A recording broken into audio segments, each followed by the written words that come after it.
are live, gentlemen. With about 5-second delay is what waste. I'm getting better at that one.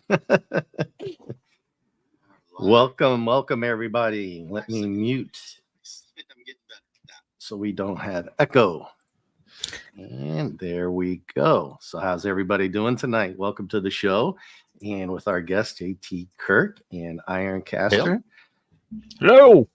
Hello. And then maybe Mark the Odyssey. He might be popping in as well, but we shall see. And today we are talking about the Battlestar Galactica comics. And don't worry, everybody. I won't be flipping through the pages. As long as I don't boomer it, I'll be able to show the comics as we go along. And a shout out to J-Man for hooking me up on how to do all that good stuff the other day. So I really appreciate that, J-Man, wherever you are, probably doing comic book stuff. So guys, Ironcaster, you mentioned right before the show that you had not, why don't you just kind of repeat what you said about the show and the comics? Right. So I have basically, actually, it was, we hadn't fully talked about what we would be talking about for today. So I was caught a little bit off by that, but just kind of on a whim over the last couple of days, I've just kind of started watching a little bit of the original Battlestar Galactica, and I kind of come in only to find out that we're talking about that tonight. So it's just one of those funny coincidences of all things. Yeah, I'm glad you mentioned it so that I could ask you to say that to get us started on the show. JT, what's your experience with that as far as the movie? I know you've seen the show, so. Oh, yeah. I've done some YouTube stuff, reviews and whatnot with Dadman Walking 55 on the original Battlestar 1979. So that, and I've watched through it multiple times, watched the new series more than once, played some of the video games. Yeah, there you go. I believe I probably have that edition somewhere behind me in all the gray, cloudy mess that is the office here. So yeah, I'm a huge fan. I guess you could say I haven't really found a good model of the Galactica that also will still fit in my room, unless I start hanging things from the ceiling, and I'm not quite there yet. So, but yeah, I also have the complete run of this version of Battlestar Galactica comics. So I believe we're talking about just Marvel series from 1979, and I think you held yours up. The camera won't let me show my copies, but they look the same. I'm not going to be flipping through it unless I boomer the online stuff that we can show. So I'm going to put it back in the bag so Gap doesn't lose it. Yeah, I think he's very smart. Tell me, put those back in. Don't touch those, because I will definitely put tape on the front cover or something like that. Oh, yeah. Although I have these in the non-lens, the non-tape stuff. At least I was smart enough to do that. Mm-hmm. So so there are other series, but I think we're just going through the original Marvel for now. Yes. And so I have not read all of the comics from the newer reboot, 2004 Battlestar Galactica, but that's honestly okay. There's enough of the TV series for me. I'm content with some of that. Yeah, but, they that cover, if you didn't know, I wasn't trying to be goofy. I was being goofy on purpose. That actually has the Cylon. I didn't pick up on that the first time, but I can see it now. So, then if I can find it. Very nice. So we had a little. I'm learning, man. I'm learning to do all the little fun stuff. That was Jay that showed me how to download. Very cool. So yeah. Any more comments on the comics or stuff like that? Iron, you're an old Marvel. You know a lot about Marvel. I mean. Well, I mean, so this would have been coming out at sort of the peak of Marvel doing all the licensed work, and this is also part of that big. I guess part of the big push, because from what little bit I was reading about it, like the show was extraordinarily expensive at the time. The original Battlestar Galactica, like $8 million was put into it, and this must have been part of the marketing for that. Was this comic? Yeah, and a lot of times Marvel would do these licenses because it could bring a little bit of extra money behind the scenes. Yeah, absolutely. And one of the things, here's the cover, everybody. I might have that a little large, huge, but it's so I don't have to put my old man glasses on and try to read it. You've been digging the Can't little. actually really read this all the way through, but as long as we talk through it, we're good, right? So let me try to. No, I just want to say right now that maybe I'm a little bit opinionated on the side of the late great Clobberin Times when I see presented by Stan Lee. Not quite sure what his contribution to this comic was. I was gonna get to that. That was an actual talking point. I wrote that down. All And right. thought maybe what kind of comments and you guys would have on that, because I was a little like, oh, that's quite interesting, I thought, to be honest with you. But I'll just leave the cover up there for everybody. And the artwork's pretty good on the front page, on the cover, right? It's got a good use of colors. I mean, for one thing, just that the yellow flames with the red people up front, it's very striking for that attention, that for drawing the eye in. It's showing you there's all this chaos, the action's coming right at the reader as we're shooting right at the people. It's got a good use of the primary four colors that you would get in a lot of comics from this time. Yeah, very distinct. Now this comic goes all the way back to 1979, so it's been around a long time, and we'll get to the credits on there as well. And you get some of it through this on your screen, but when you hold it in your hand, the sense of depth with the ships and everything, and the crowds running, it does pop out at you more than it does when I'm looking at it here on screen. So there is some cool action kind of sense of urgency and sense of movement that you might not be seeing just viewing it like this, which is cool. Yeah, yeah, you nailed it. I mean, the cover in your hand is always better, right? Ironcastle, you point out the colors are really, really pop. If you're lucky to get a good, decent cover, or I mean a good copy, mine were pretty good, probably in very fine condition.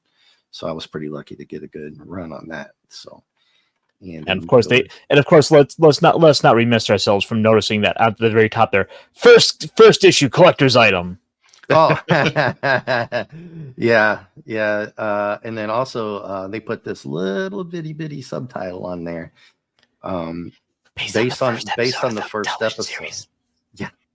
Yeah. Glenn Larson gets like the smallest billing out of the whole thing, and he had the most to do with everything Battlestar Galactica, right? Yeah, writing and producing it. He gets credit again on the splash page. Yeah, every time I look back at a lot of these Marvel books where I see like Stan Lee's name on a book, in the back of my head I just have Clobby kind of doing his Stan Lee impersonation. It's written by me, Stan Lee.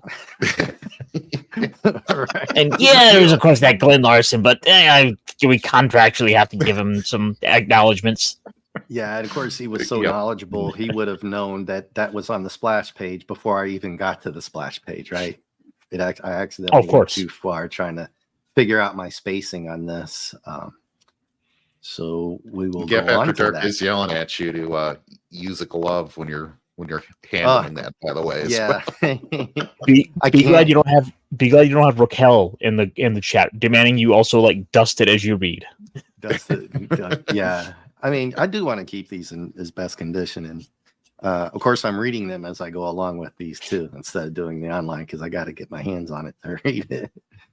So, so the Stan Lee thing is, it's quite interesting because Marvel owns it, right? He works for them, but he's got that kind of pull, I guess. So, being it for a TV adaptation, I thought that was kind of weird that he would get that to do that, right? I'm not quite sure what presenting means in this context, other than go ahead, Ironcaster. Well, I mean, that's kind of largely what they would do, because I think at one point he was editor in chief. In this case it would be Jim Shooter, but Stan basically was the face of Marvel. Like, it's just to the point where he basically married his name to Marvel. Yeah, basically he is Marvel at this point, right? Yeah, or at least. Although all the people that did all the work are down here below. Yeah, and that's the. I'm going to boomerang. There we go. I saved it. Sorry, I know not to go that far over or that far up. Let me scroll back down, and I can zoom in on that. Roll down. So there's all the credits. Yeah, sorry about that, guys. I know I have that on a separate page, so I can do this and then still see you, but I can't see the chat, so I got my other laptop going. Yeah, so he's not. There's Glenn Larson again, so he gets double credit here on the front page and on here, and I'm thinking he might have had something to do with that, right? You're going to put me on the front cover. Let's see. It's published Stanley publisher. So looks like he was publisher at this time. Yeah. And then you're right. There's Jim Shooter, Ernie Colon. I don't know who did the front cover. So we'll go through this, and now, for question everybody for you, Dave. On this first page, you actually see the ships with the Battlestar Galactica. Like, this is what you're going to the next page up. Yep, there you go. What do you think of the ships in this opening page? The Battlestar looks a little bit weird, right? But that's only because of the TV show. So I'm probably biased. But when you see this as a kid, you're not. It's a little funky, right? The back end, it's more squarish instead of more sleek. Yeah, I found the Battlestar to be okay, passable, but not brilliant. In the very, the opening page, right when you open that comic, and the ships behind it, I'm kind of mixed on my opinion on how they look, because in 1979 they were watching this on a smeary Vaseline, lens almost of a CRT tube TV that might have been 12 inches. Yeah. Right. So how much of this can they really see and get the detail out? And for context, I'm sorry, I didn't mean to cut you off. For context, the series came out in 78 and the comic came out in 79. So it wasn't that long before they came out. And we have some other comic guy. I think he knows a little bit about comics who might be coming in here. Let's see what we got. Hey, how's it going? Good to see you, Ironcast. Hey, Marty. Yeah, long time no see. Yeah, hey, Mark. too long. Yep. How's it going? Yeah. Good. Yeah, I actually watched the first 3 episodes today of the TV series. Well, what I was not? doing? I was kind of watching that as well, and I said I should have Cosme partied it, right? And everybody could have came who had the time, could have watched it and then done the comics. I wasn't thinking. I was just sitting here watching it too. Yeah. I was just watching. I was actually just watching this yesterday. Yeah, it's really great. That original movie, and I didn't realize it too. But I was reading, and I don't know how accurate Wikipedia is, but they were saying that originally this was going to be like 3 or 4 TV movies for, obviously that that the comic's based on, and then they decided to go to weekly series, and I kind of threw the writers for a loop too. But yeah, the first 3 episodes, which is these 2 comics, really great stuff. But oh yeah, that's what I was saying with Ironcaster had mentioned, trying to adapt yourself between the series and the comics, and then we put him at ease because the first 3 are basically the first pilot episode of the show, basically. Yeah. For the most part, and the first comic really sticks to it, almost sometimes word for word. Except the Gap put out, they didn't have that intro on there, and I'm going to touch on what JT said. I fully expected a full Battlestar Galactica here in all its glory, right? I mean, that's what the comic book is about. And you only get a half of a wonky, kind of weird looking back end of one. But I'm not an artist, so I'm not knocking it. I'm just saying you can knock it. It's not the best, but the opening scene of the show, you get that great shot of there's 5 Battlestars or more together. Yeah. Well, you get that brilliant intro that Gap, all right, it was a Gap, I think. Gap had put in there are those out there, and I've got that those who believe that life here began out there, right? Yeah. And so that's just a really good opening, and that's by one of the characters. I can't think of his real name, but it sounds great when you watch that, man. It's like, ooh, you got to watch that part just before you watch the show, right? They didn't have that in here. I was like, huh. That's a little odd too. That maybe it was just misplaced. I would have thought having the Battlestar Galactica and that whole quote there, and they change it up for one of the episodes, like the half of it is different, but the beginning of it I thought would at least be that would have been classic to have that. So, but anyway, they were talking about Glenn Larson getting credit on the front page and the splash page. Mark, for you, Mark. Well, he should, right? Yeah. Yeah. So I guess we'll just go right on into it. And it goes pretty, word for word. I like how they did this, but let me get your opinion. Should I minimize this a little bit more? Can everybody out there see it if I think it's looking pretty good. Yeah, if I go too small. If I go No, I think this is fine as is. Best not to, pick at it too much. Okay. Yeah, because then the ads start popping up especially on the side there. And by the way, so a lot of this is pretty new to me. I love that helmet design. It's got that very kind of Egyptian pharaoh sort of, headpiece aesthetic to it. It looks good. Yeah. And really beckons to mind but Johnny Sacco and his amazing robot. I know that actually. Not like you do, but I know of it. That's one of the iconic pieces of this show. You got the ships, right? Yep. And especially the Viper. And that they always look. They always mention the Egyptians in the intro to the TV show, so you never know. They're piquing your interest. Like, is it Egyptian culture there, and or is it Greek with all the the gods? The Athena, Zeus, Apollo. So it's definitely that tie-in is really good. Turns out Egypt got to populate space first. Yeah. Yeah. So the Egyptian stuff, they even show, if I remember correct, the pyramids and stuff like that, or the pieces of it looks like Egyptian archaeology or architects. But this is pretty much word for word for the show. Apollo's going. They're supposed to be having peace with the Cylons, and they're going to go on a patrol. And good old Rick Springfield is in that episode. Yeah, I was going to say, throw that into the chat. Who played Zach? Yeah, I'm like, he looks familiar. Yeah, yeah, that's Rick Springfield for everybody out there. That's his girl. Now, one of my critiques that I already have on this page of the comic is I think some of the color work was a little sloppy in this first book. If you look at the gentleman by the viewport over there, he has a purple head. If you look up, some of it, I'm not going to nitpick it super bad, but I'm just saying some of the work looked a little rushed. It's not the best, like Mark said, right? I mean, this isn't like some of the best of Kirby or any of those kind of guys. The penciling is a little odd sometimes. To me, some of the faces can be good, and then I'll show Jolly and the Imperious Leader later, and they're not good at all. It's very rough. I was kind of surprised when I went back to look at it, because now I was paying attention to it more.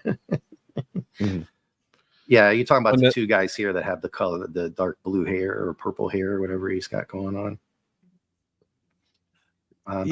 Sometimes that's just wonky color. They're trying to be like the next couple pages. They have some weird coloring, and I mean, art's not terrible. And as Hungry Boys would say, likenesses are the toughest thing to get. Yep. I mean, it's serviceable art. Although I wish the Battlestar Galactica ship had been rendered a little bit better there. But yeah, likenesses are tough to do. So, but you didn't want flying coffins. Yeah. It's geared to 8 to 12-year-old 15-year-old kids back in the day. Yeah, the faces are hard to do. I mean, I can't imagine. I mean, you have to be really talented to do good faces, right? And feet, who we're talking about. So yeah, and then when we get to the next page, there's Adama, and of course, we've all seen the show, so we know what this is all about. He's very, very like, oh no, I'm not digging this, right? And you can see his face. The likeness is not very close to him at all, but it's doable. It's a good face, right? I mean, Yeah. considering what we were just talking about. And the coloring, it's a little off, right? I mean, it's just My thing on it is the coloring is from one angle, but because they don't have a background at all, you don't really know where they are, or if they're walking, or who's really doing what in on this page, in that shot. So you have to read, and really put it all together, where the visual on it just isn't there. Which is a shame, because then you go down to the next half of this page and you've got the Vipers and all this, action, and it's really easy to follow, especially in relation to the way the TV show tends to cut kind of hard sometimes in between different scenes. And the first time you watch it, it can be a little bit of a challenge to follow what's going on. I've seen it multiple times, so I know what each scene is referencing and about. But the very first time I watched it, I remembered it's not quite the easiest first episode to get the hang of, right? right. So I do like this comic, the first few pages, for how clear it is when you're going from one page to the next. You know what's happening in the sequence of events. Yeah, and they have to, like I said, they do this almost word for word, right? You think Ironcaster, as far as you, now that you've watched it, you and Mark, just even in the first couple of pages, I'm going to scroll down. Zach and Apollo here, they found the Cylon tanker, just like in the show. I do how they have a little square of the Viper. They do a lot of attention to the fighters in the helmets, like you said, Ironcaster. Yeah, I think there's some good use of shading and shadowing on the helmet, where we're just getting this kind of little like shimmer through of like in the very fairly dim cockpit. And oh gosh, the Cylons look so good. I love the way they took advantage of all the black on there to really let that metal shine. Yeah, but I mean, the thing is, you're never going to truly get a true 1-to-1, but as long as we're able to get the gist of things, you're gonna, by and large, gonna be able to understand what happens. This is a bit of a more condensed telling that might be able to expand it a spot or two, but we've got to be able to fill the episode count into 24 pages or 36 pages, however many we have. Yeah, exactly, and that's an excellent point. They've got to jam that show into this comic, right? Or they have to make a 2-parter, and they don't want to spend the money on that, I'm sure. Right. Or maybe that's up to them, right? But you're absolutely correct. But they did a good job here, bringing those Cylons. And I like how they have the shiny effects on the side of the helmet and the shoulder. Yeah, cool, that's pretty cool, right?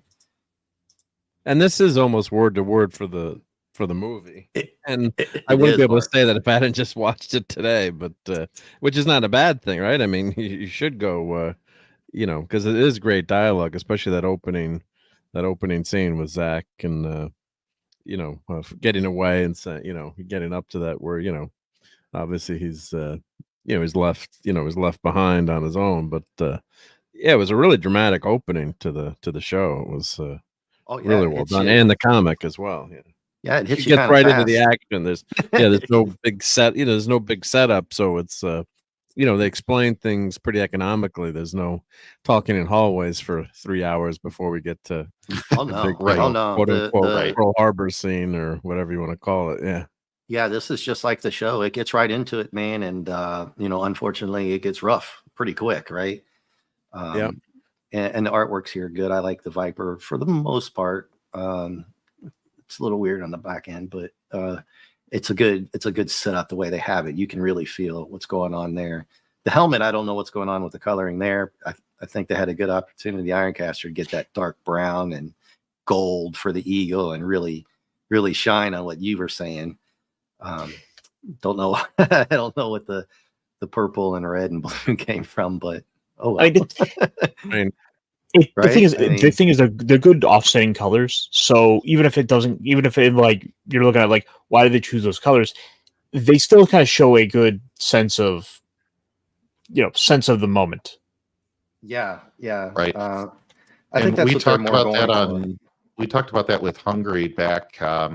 What was it, last month on your stream, Dave? When we were asking about how comics were traditionally made. Well, Yeah. even some of them today, I guess, still could be made that way. But I asked a question about the number of colors that they had, and I think the color limitations here. I think what Ironcaster said is right. You still get a great sense of contrast, even though they didn't have, 256 or 1,000 plus colors to do anything else. So Yeah, and they totally redeemed themselves here, at least in my opinion, because they do both of what we said. They got the ship. I think they paid a lot of attention to the Vipers. Apparently, that's what it seems like to me.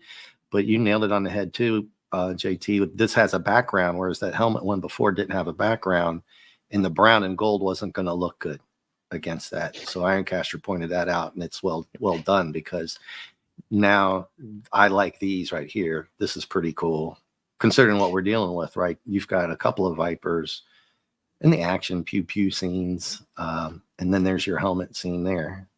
Kind of. This is one of those pages where it seems like a lot more effort was put into it, just for the background, all the stars, even the ships even seem to be more detailed. Yeah, absolutely. Right. That's exactly what I'm thinking too. You really get more detail, and I think it's obvious to all of us now that some of the pages are, some of them are, let's do better on these. We're going to go with this one instead. I mean, it seems like they largely kind of understood, like, hey, kids, kids, whoever are going to see the space battles, let's focus on those. Those Star Wars movies sure seem to be really popular with their space battles. Yeah, well, Mark said it too. We're not going to be dealing with a lot of talking. We're sticking to the show. Let's get to the action, because this is going to get pretty bad. If you've seen the show before you read the comics, you already know what's coming, and you want to see how they're going to pull it off, right? Which is one good thing about comic adaptations. I think this was the first one I ever bought, and I was kind of nervous because I thought they were going to flub it all up. We'll get to, when I get to the other issues, it doesn't follow the whole series. I think it's the first 5 issues, if I can remember correctly. At least the first 3, 4, I think 5. And then they go off on their own, and they do a pretty good job of it too. I think their stories and stuff. And here we go with the Cylons being very chrome. Very chrome. They won't let you look at them without seeing, light glistening off them. Yeah, total shading change right there, Ironcaster, from the dark to the bright. Yep. Well, I mean, it's sort of the danger's sort of gone, but also not the best of the Cylon, not the best of the art pieces for the Cylon heads. No, the one in the back. The one in the back is really bad, but effective, right? Yeah, you know what you're looking at. That's a glancing page, but you notice, oh man, that's nice and shiny. Boom, next to the next one, bam, and that's a line right out of the show, isn't it, Mark? Right here, you creep. I think he calls them creeps. I don't know about weirdo creatures, but yeah, I know he calls them creeps. He does. I think he says something like that. Yeah, it's pretty close to that. Yeah, it's almost dead. Almost all of these lines, are pretty much word for word, as we said. And it makes it a lot easier for plotting the comic too. You've got a movie to go on. A lot of comics, Star Wars comics came out before the movie came out. They didn't know exactly what the characters look like and what the some of the plot points. So some of those early Star Wars comics are pretty strange. Yeah, that would be here. They have the TV series to go on. So sorry, guys. I can't do anything about that. There is interesting shading over there. Yeah, there's the ads popping up. I might have to blow it up a little bit more. Oh, you got to turn on your ad. You got to get you an ad blocker. I'm going to just minimize it one more so we can still read it. Yeah, J-Man showed me how to do. I actually can block that left one. I'll have to do that later. You notice it wasn't on there for a long time. I thought we were going to get through it, but we can still read it. Yeah. So Adama is coming back. Everything's going to hell here. He's trying to figure out what's going on. He knows what's change in between these two panels. You see him on the left and then the right. It's a different uniform. Oh, for real? See? Well, yeah. Look, on the left, he has no belt. He has no rank or anything, and it's he has like the gold with the ornate emblem, and on the left he has none of that. He doesn't even have a belt, so maybe he like tucked it in. I don't know. I'm just saying it. Yeah, I think Look at this. Like, black trying to people were save invented money. in 1979. Yeah, imagine that. You know. Yeah, Marvel told me that they didn't exist until 2016. Right. Well, Right. you know, Stan and Kirby inventing Black Panther, so it's not unusual for them to have characters diverse, right? I mean, God knows Colonel Ty and Boomer were awesome in the TV show. Colonel Ty was a very well respected character, but I want to digress to the show. Sorry, I'll get to running on that one if I. So the ad thing went away. It'll probably keep doing that. But this is pretty basic stuff right here from the show. They're coming back, trying to figure out what's going on. But this is a good one where Adama is calling out the president, him and Ty both. They're like, hey, man, we got to do something, right? And it's just like the show. Oh, the president's just like, oh, giving him a load of BS. And Adama's like, again, we gotta send our guys out, man. What are you doing? And there's Ty getting really pissed off because, you know, he's a good commander. Yeah, well, that didn't make sense. What, you know, and part of the story too, in terms of being so naive. I guess they were trying to do it like a Neville Chamberlain, you know, storyline in the show. But you know, have their homeworlds had no defenses at all. It seemed pretty naive and pretty tactically unsound to. Well, you never put all of them in the one split in the one place, Yeah, right? so Well, if you think about World War II and Pearl Harbor, one of the things the Japanese effed up was they didn't get the aircraft carriers, right? Yeah, if that had happened, things might have been a lot different. Especially when the battle on this show, it's you know, they're incredibly advanced civilization with these battle stars, and right. not to have any of their home planets defended, and not to have any, you know, big patrols going on. It's just, I mean, I know what they're getting at. 10-year-old me didn't, you know, really question that, or, you know, watching it again, I'm like, that was pretty stupid of them. And you think that the planets would have some defenses, because don't they say they've been at war here for 7,000 years with the Cylons? Yes. Yes. Yeah. JT, go ahead. Sorry. I was just thinking, you know, what, they don't have one single ion cannon. I mean, even Hoth had an ion cannon. Yeah. Right. Well, they do have the all go out last ditch Galactica. The Battlestars can go all out and launch this whole. If I remember correctly, right, they do take out a couple Cylon base stars with the other one. What was the name of the other one that did that? And it does this whirlwind, just fires all kinds of crap, right? You know, kind of like the Yamato, right? Ironcaster, just that has a blast. If I remember right, all the Battlestars have that, Mark. Don't quote me on that. If maybe anybody in the Cap says it was the Pegasus. I think that's right. Yeah, they do have the ability to just do a last ditch, all out blast of everything. But you're absolutely correct. And you would think Adama might have been smarter to say, hey, one of our battleships needs repairs, right? Repairs, and have it back, you know, hanging back at least to one of the homeworlds, right? But you're right, Mark, to leave all of them undefended didn't make and then sense. have no planetary defenses. It's kind of like in Star Trek, you know, when something is headed towards Earth, and there's only the Enterprise in the sector, right? There's never the only ship in range. In range, yeah, which is only classic. ship in range, and yeah. But at least he says, hey, let's do a battle stations drill. But then, you know, later on, they say that no other ships were able to launch, or no fighters were able to launch. Which, I mean, it just I can't imagine they would get caught. Yeah, and that's actually Athena's idea, right? Yeah. It's Adama, the panel up above. Yeah, he says it's time for a. She gives them a cue. Yeah, instigates. Yeah. And there's a good little panel. You get 3 of the characters together, and the faces. You know, we won't keep. Well, she's in real life. She's she gives Jane Seymour a run for her money. Oh yeah. Where's my remove button? I'll put you in timeout, Mark. No, she was cute, hot, and Jane Seymour was just hot. especially in Sinbad with that little dress on. But anyway, I digress again. You're going to get me going. Ironcaster, have you seen Jane Seymour in the Sinbad ones? I don't think I have. Oh. But it sounds like I have to go check this out now. So I'm going to Yes. go ahead and get on. Get a good little sideline square there. Just stop me if anybody. I can't see the chat, guys. So if you can help me run. Oh yeah, the yeah. chat. We've been responding. Yeah, I here can and see there. it on this. I can respond if you tell me to respond to somebody. Let me know. And oh, hey Tina. Yep, you're Julian. You're right, Gap.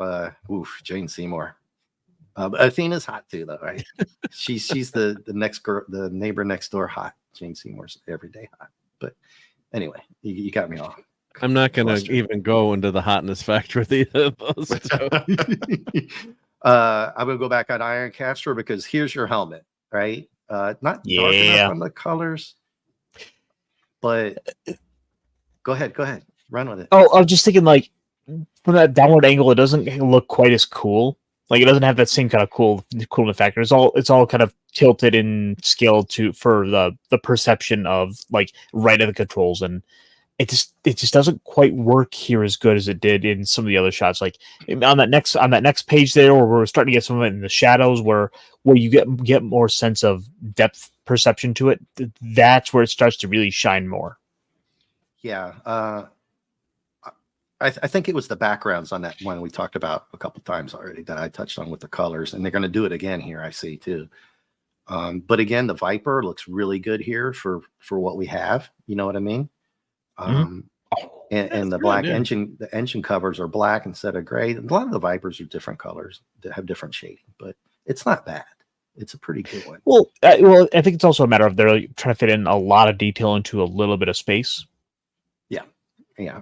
Which Hungry really helped me on my other video.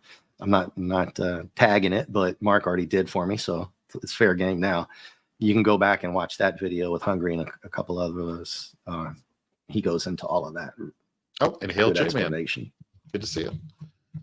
Oh, J-Man. Hey, Hey, Jay. dude, you made it. Hello.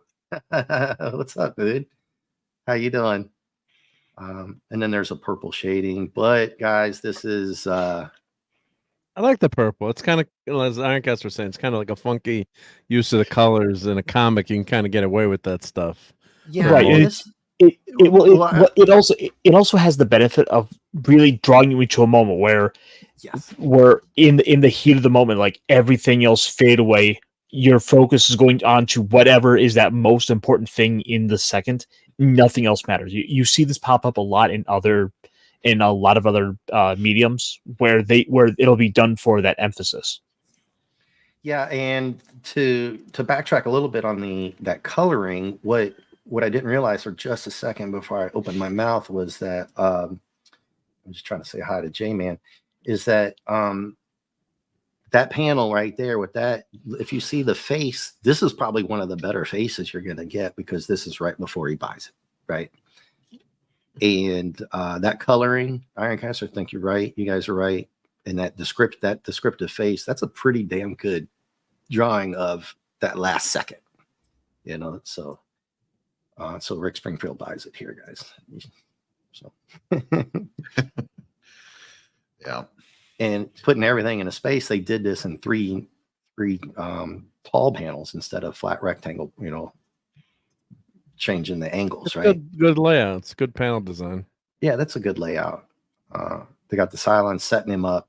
He knows what's up. And kaboom. And then everybody finds out on the on the Galactica what happened, right? They're watching all this in real time. Mm-hmm. So not a good scene. And I remember in the show, it was pretty dramatic, right? I was like 9 when I watched this, 8 maybe, depending on when it came out.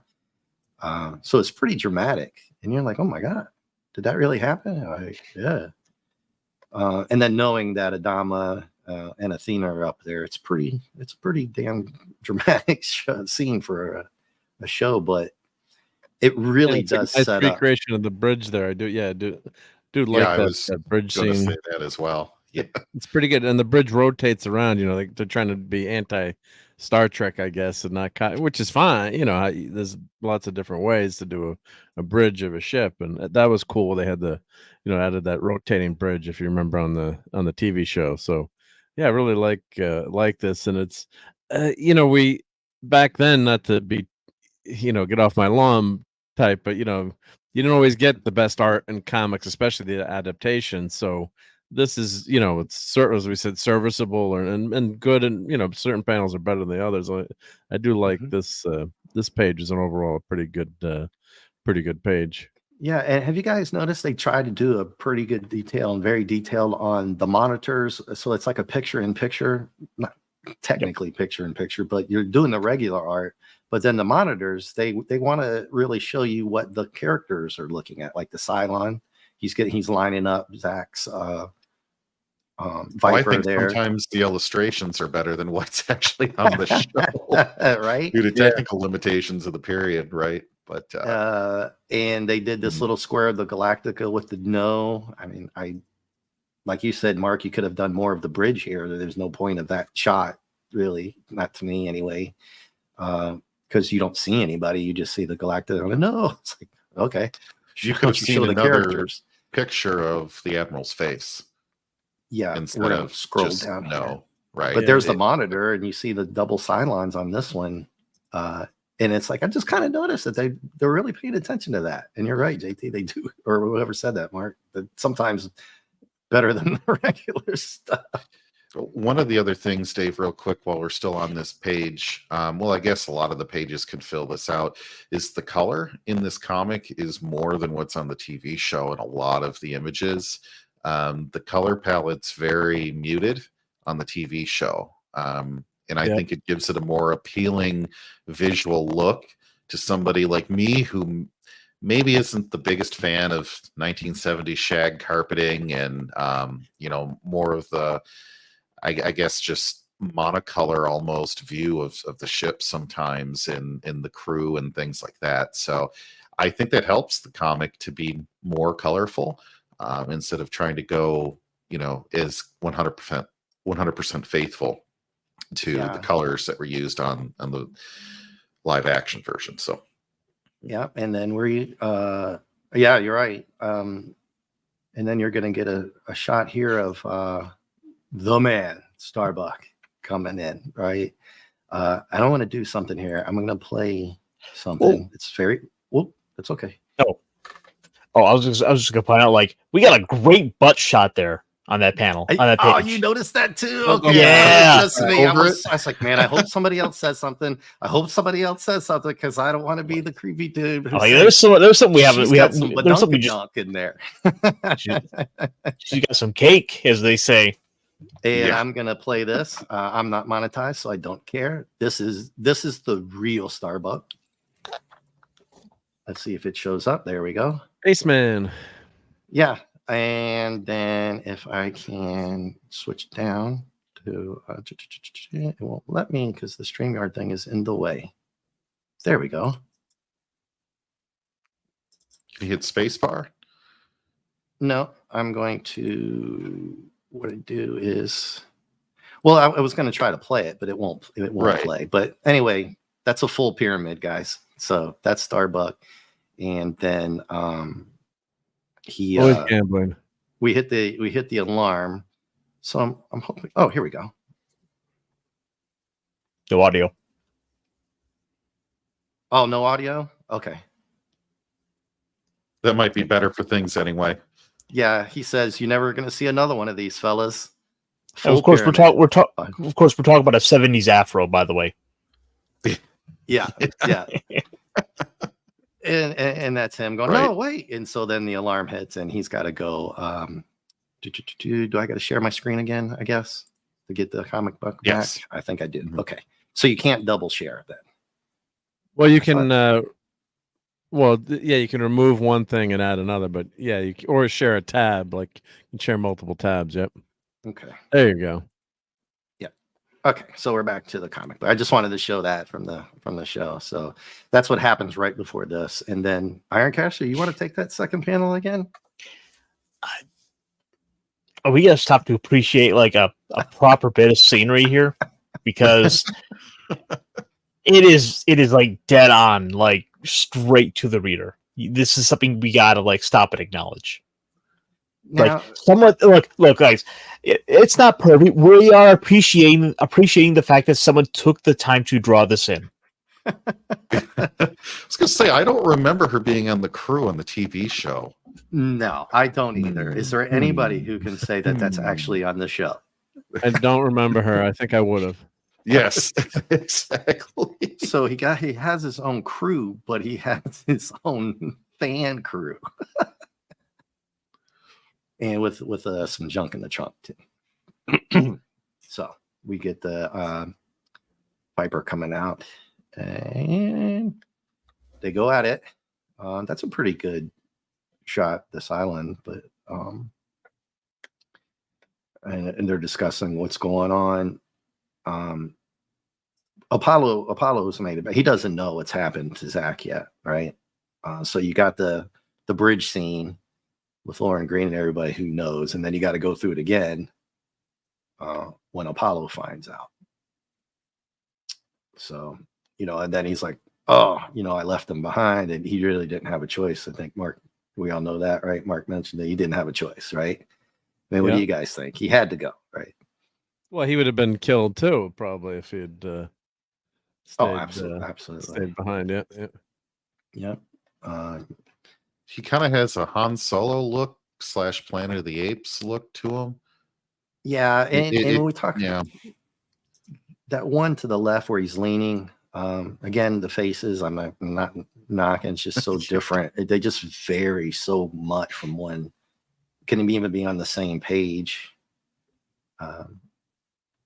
Well, even just like the odd way they chose to try to add some extra layer to the faces, it doesn't look right. Yeah, I mean, Adama looks like something Marvel would do with like Iceman or something like that, right? Here at that bottom right, the red. He kind of looks like when they tried to turn a Captain Kirk mask into Michael Myers. Yeah. And they're just discussing the fact that or Apollo just found out what happened to his brother. So, and then they're going to talk about the some of the things you brought up, Mark. Why were they operating so far away when Apollo tells them there is no base, so Cylon base star? And you think, wait, so if you're paying attention, like you guys were, you realize there's something else going on too, right? Because you've seen the show. Yeah, you know. But if you haven't seen the show, they do this anyway. So it follows along really great. And then you get to the Imperious leader. But again, it's not the purple or everything, but I would have thought having him he would have had his own face and his own square or own half panel to bring him in, right?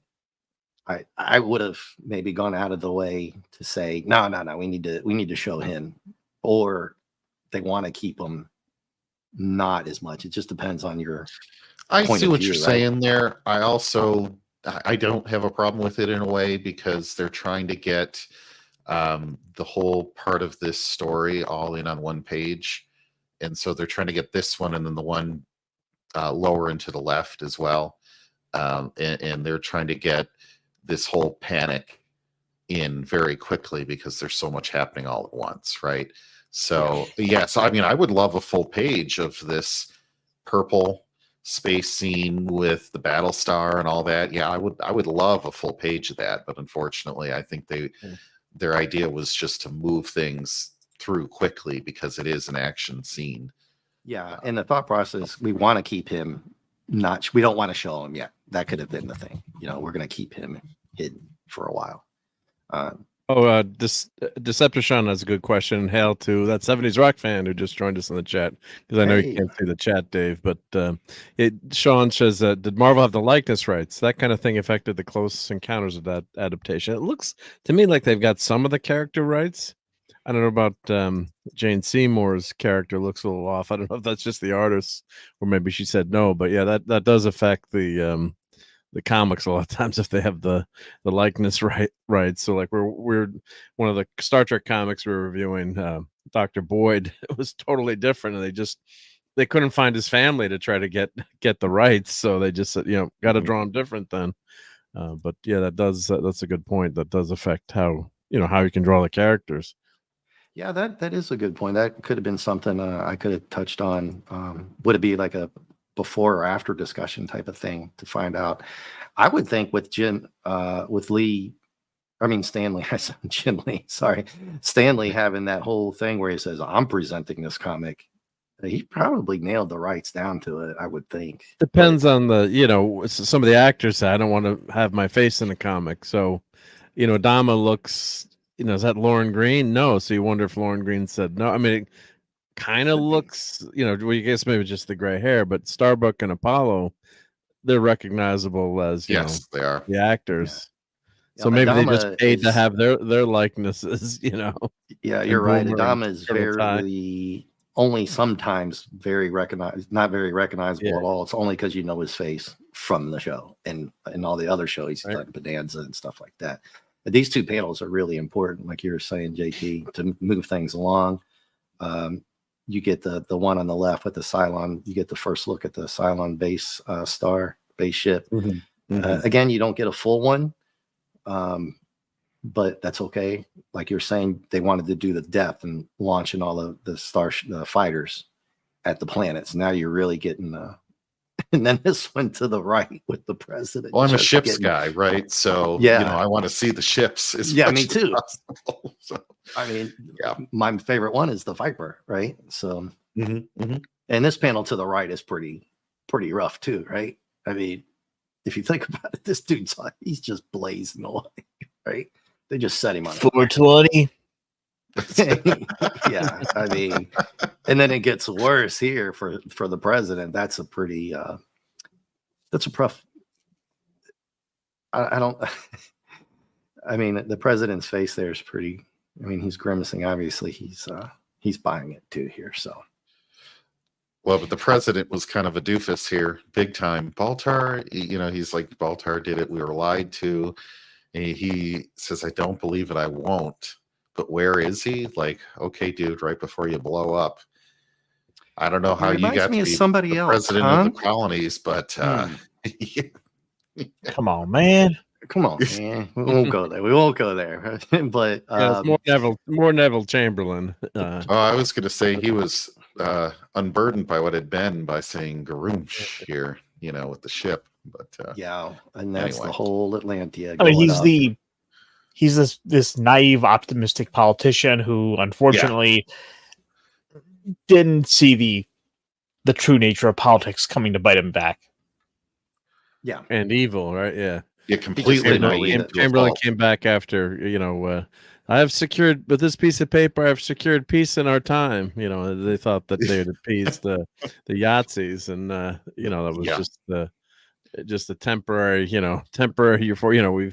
They appeased them, they gave them territory and said, okay, now they'll be happy. And just like a schoolyard bully, right? It's not until you break their nose or punch back, they're not gonna give up. And that's what the Cylons are here. They're not, peace through strength. And of course, this is happening at the height of the Cold War. What year was this comic? 81, you said? 79. All right, so you still got Jimmy Carter in 79. office. The American hostages are in Iran, still being held captive for 440 days. So you've got a lot of stuff going on in the 70s. High inflation, high fuel costs. Oh wait, something seems familiar. Everything skyrocketed, and Jimmy Carter's great Malaise speech where he's wearing the sweater and saying we got to turn our thermostats down. We can't use as much heat. And it was a depressing time in the 70s. There wasn't a lot of the country, other than the bicentennial was pretty cool with all the celebrations there, but it wasn't a great time to be an American. So confidence in the country was shaken. So this, and this is kind of actually the Soviets actually complained about Battlestar Galactica. They said it was,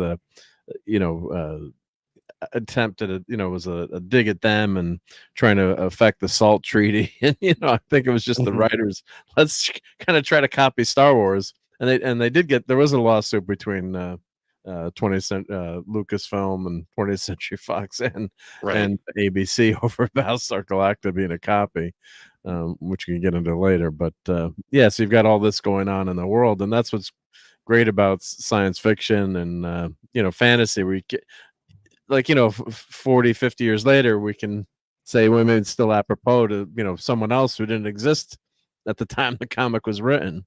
So that's what's interesting about it to me. Yeah, definitely. And then I guess the only worst place to be on, except on the bridge or any of the other ships, is for them to realize, especially Commander Dama, to realize what's really going on. Right? It really hits them here, and then they leave. they just haul ass and leave. And Starbuck is like, I mean, I'm especially in the show. He's like, "What the?" Well, he calls him a boomer, and he calls him a boomer. So PG-13 language right there. So anyway, but the instrument panel on the ship, I don't recall that being that faithful to what was actually in the TV show. No, there's more of a monitor in console monitor. It's more World War II P-51 Mustang type interior. Yeah.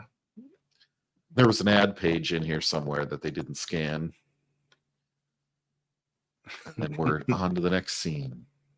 Yep, this is where we meet Serena, right? Did I get it right? Am I on the right page? Yeah, she's a mother of Boxy. Yeah. Yep. She's a news anchor, right? I guess. Or television anchor. Yeah. Not anchor, but on the field reporter. In the field reporter, yep. In the field reporter. She's got her own YouTube channel too. Nice. And I didn't realize how annoying Boxy was till years later, because I guess if you're a kid watching the show, he's your point of view, and then you realize how bad he is and always getting in trouble, like the kid who was the kid in The Walking Dead, Carl. Carl, thank you. Like Carl, it was written so the comic is a little bit different, but the show, it's like, how many times is Carl going to try to get everyone killed here? It's like the same thing with Boxy, so it's causing trouble. Yeah, I was just surprised in the TV show and even here how they were able to sneak up through the atmosphere of this planet in like no ground-based radar detection surveillance system. They've been at war for that long and they don't know that anything's coming into their airspace. I mean, they're fast, but they're not that fast, right? So that always kind of but they had to do this for dramatic effect, so I'm not going to try to go too literal on it. But I agree. Yeah, they had zero planetary defenses, right? So at least if you had a scene like, the Cylon surprise, overwhelming force destroyed all the planetary defenses, and without the battle stars, they couldn't do anything about it. So, I think that's what they, just in the show, also the show and the I mean, they're copying the show here exactly. So I think the show should have had something like that to that effect, because it's kind of crazy. They're copying the show to almost to a T, just a few things here and there, but they've been pretty good about it, and that's an excellent point. I think the redo, whatever the heck you want to call that one, whether you liked it or not, that the Baltar in that one didn't he somehow manipulate the defenses with computer virus, the bad Cylon. I can't think of her character name in the new one. Was it 6 or what's six or something? 6. Mm-hmm. That her and Baltar conspired to knock down the defenses, and here they did more than just conspire. They took them down.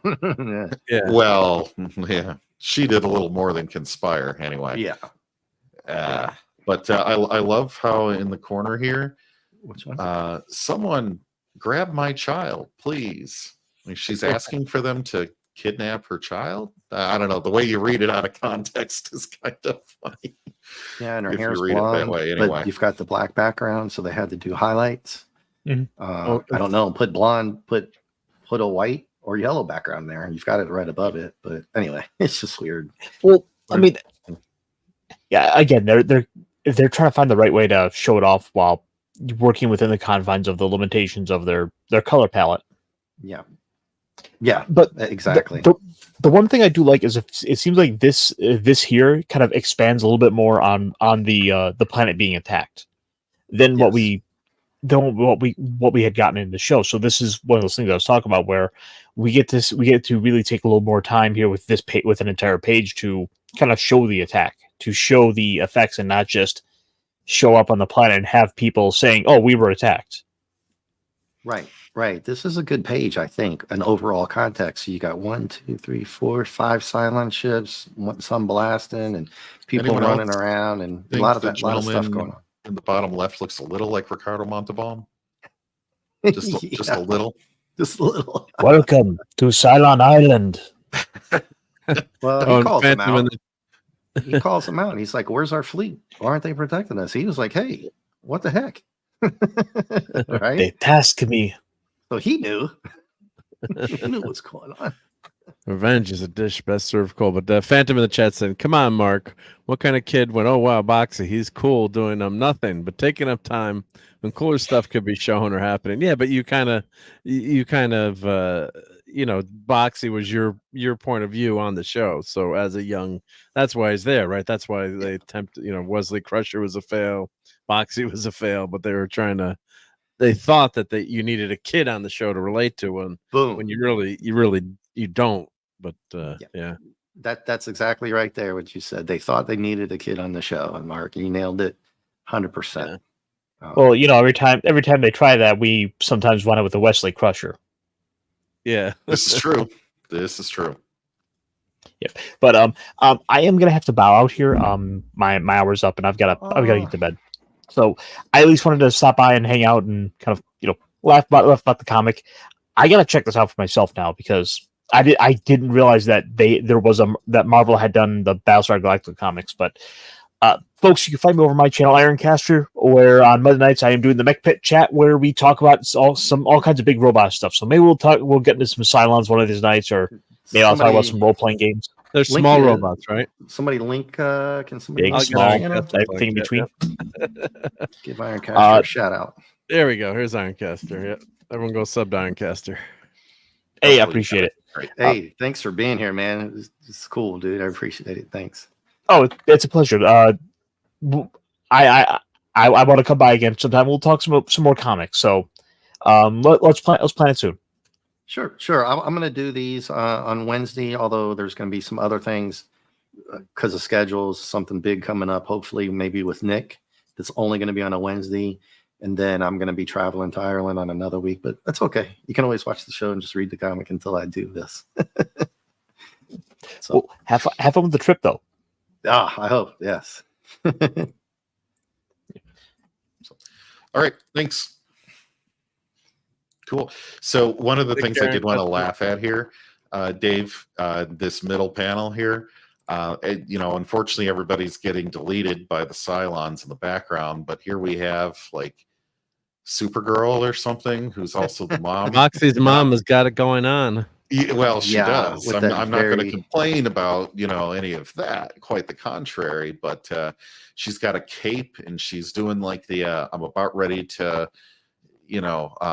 take off and fly. Superman Flash setup. Yeah. It's a little it's quite comic book. While everybody else right behind her is just getting wasted, basically.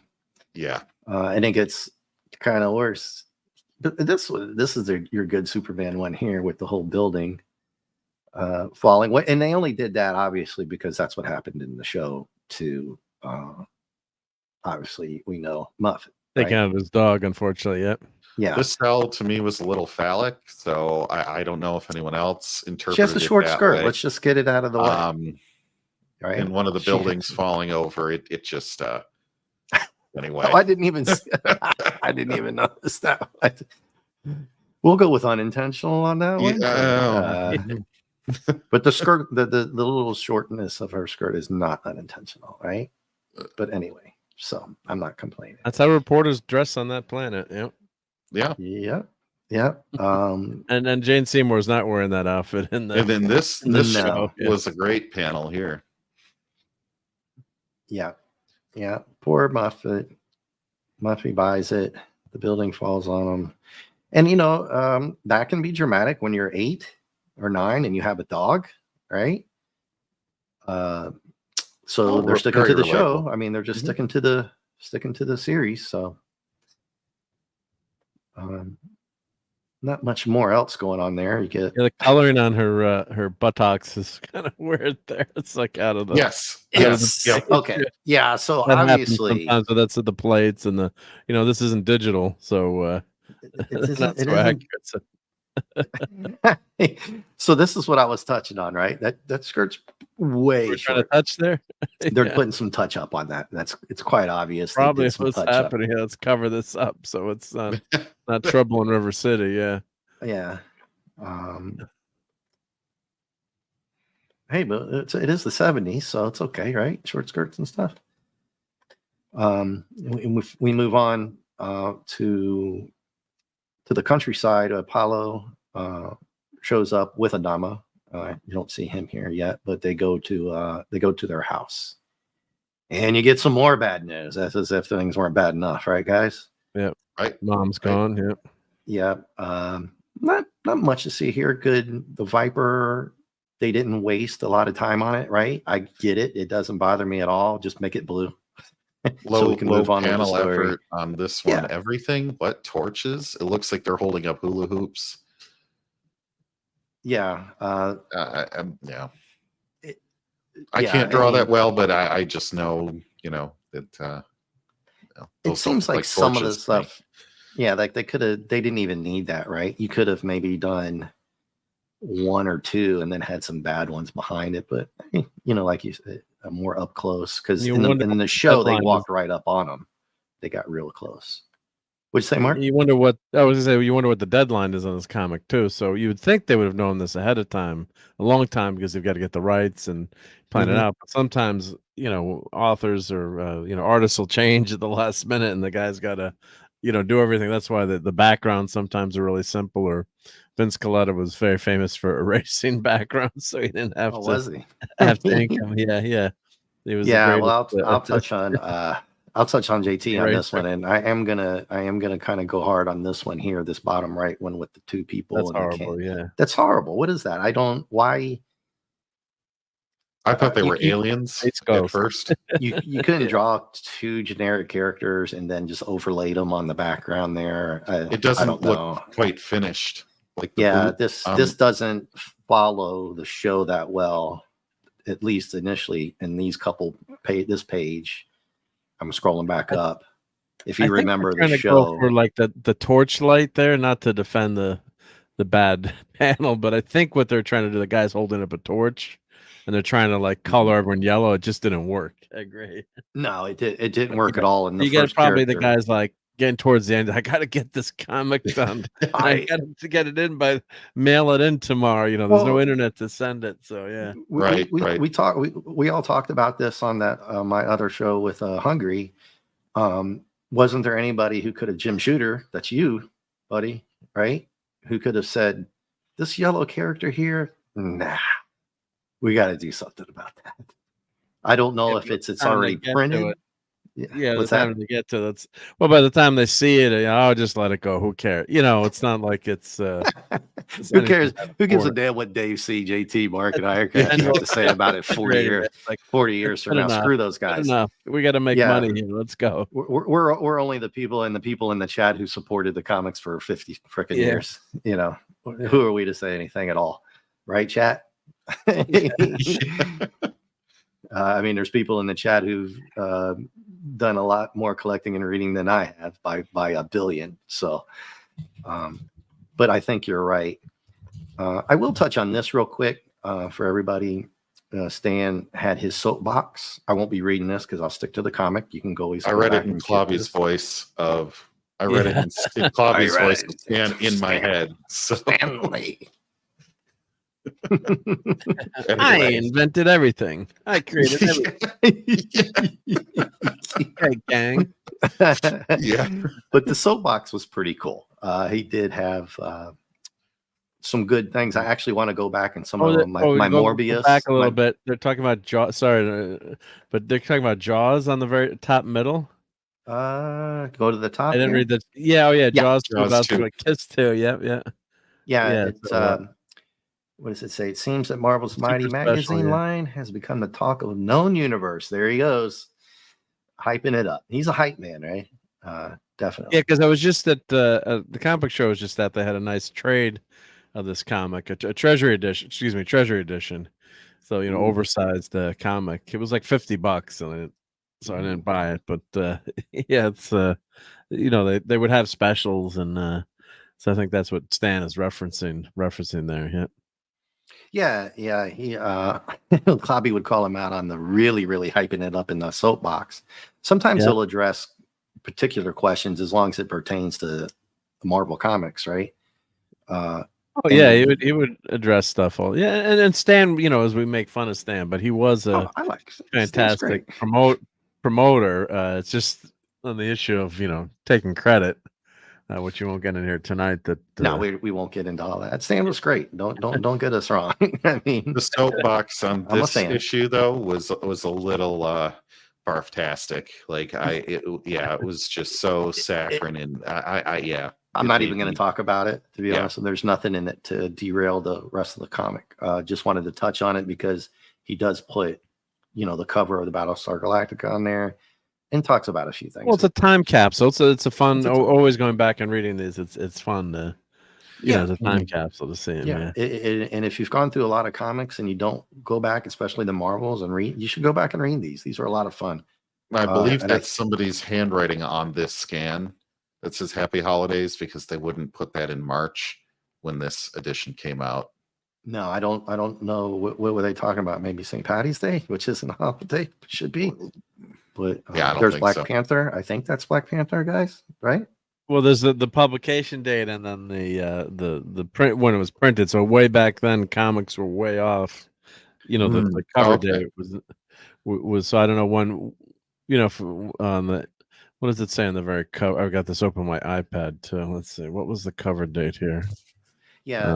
The only other real reason I wanted to touch on it, that just because it's there, right? I wanted to show people that the soapbox March. is Yeah, there. you're right. March. Yeah. Why would they say March. Happy Holidays in March? Yeah. But look at the price of Savage Sword of Conan, guys. So everybody in the chat and everybody, you can get 12 issues of the original Savage Sword of Conan for $13. What I wouldn't pay for 1 through 12 right now for 13 in mint condition. But yeah, good luck on that.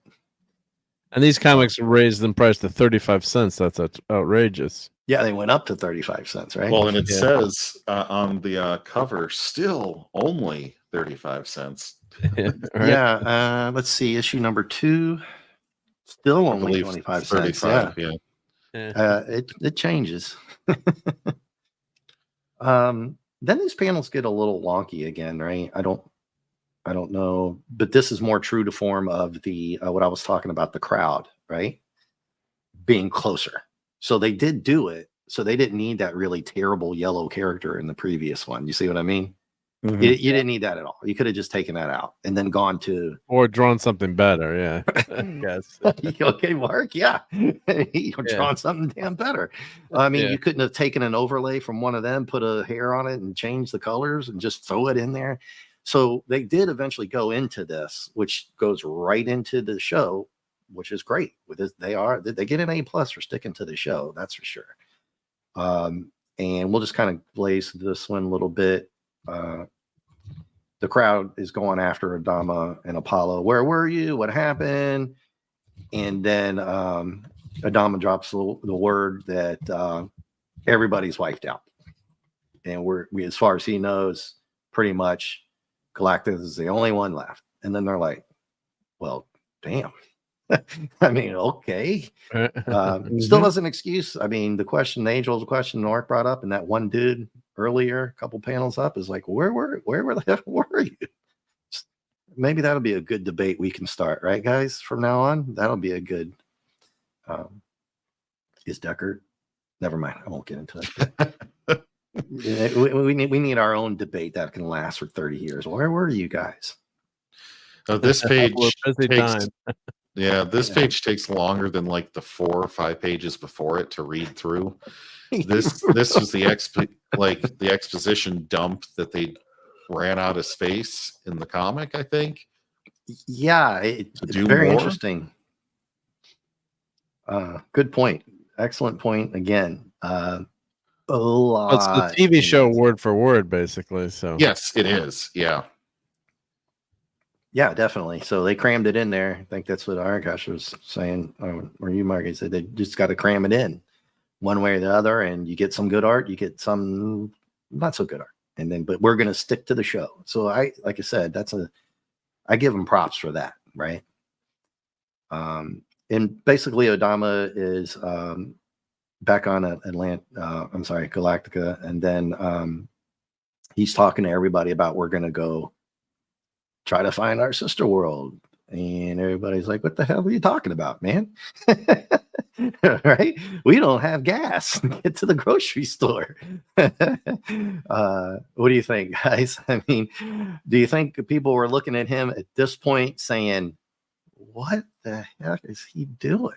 What are we going to do? But they didn't really have a choice but to follow him anyway, right? I mean, at this point, no, I mean he's the last. Well, he was.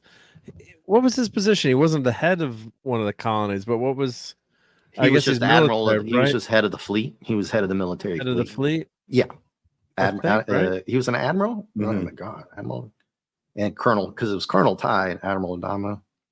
I think it was Admiral. God forbid. God, I should know this, right? But This though, to me feels like it's Glenn Larson having some of his faith kind of being inserted into Battlestar Galactica, though. I'm not trying to go into a whole thing go about ahead, his Glenn. individual faith. He was a member of the Church of Latter-day Saints or a Mormon, and so this is very much like what he would be used to reading, right? I'll just leave it that way. I don't want to color it too much one way or the other. I want to be neutral on it. Whether that's the case or not, and it certainly seems that way if you go further into the comic and you get into the Egyptian mythology and really it's a lot of spirituality, right, in the show. But the plot, thinking ahead, right? I always talk about why didn't they think ahead? Wouldn't they think ahead? This is a pretty genius plot because it's so open now, right? You can do anything with this. We're gonna go find Earth. Where is it? We don't know. We think we know. But Adama's not really letting on some other things. So there's a plot, a hidden agenda that he has some clues. He's just not really giving it up. He's kind of telling them he sort of knows.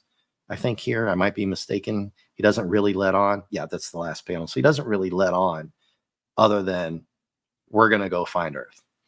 And but as far as the plot line being open from Glenn Larson, it's pretty good, right? I mean, you can do anything now. You can go on this tangent. If that doesn't work, you can just go over here on some other kind of tangent, and the ideas are a plethora of ideas, right? What do you think, Mark?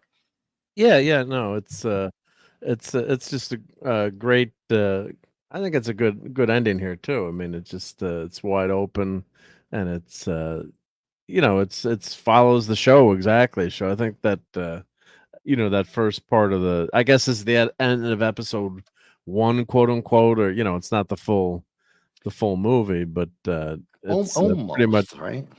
Yeah, pretty. So it's so that's a pretty good. You can tell like commercial break now, but and then the idea of having go for Earth too was a great. That was wild as a kid to hear that.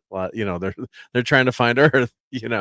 So that's just really something that blew my mind watching this. And this was, I keep talking about the show, obviously, but when it was a big event when this came out. All my friends were, like, oh, we got to watch this and talk about it. And, Star Wars craze and gripped the nation.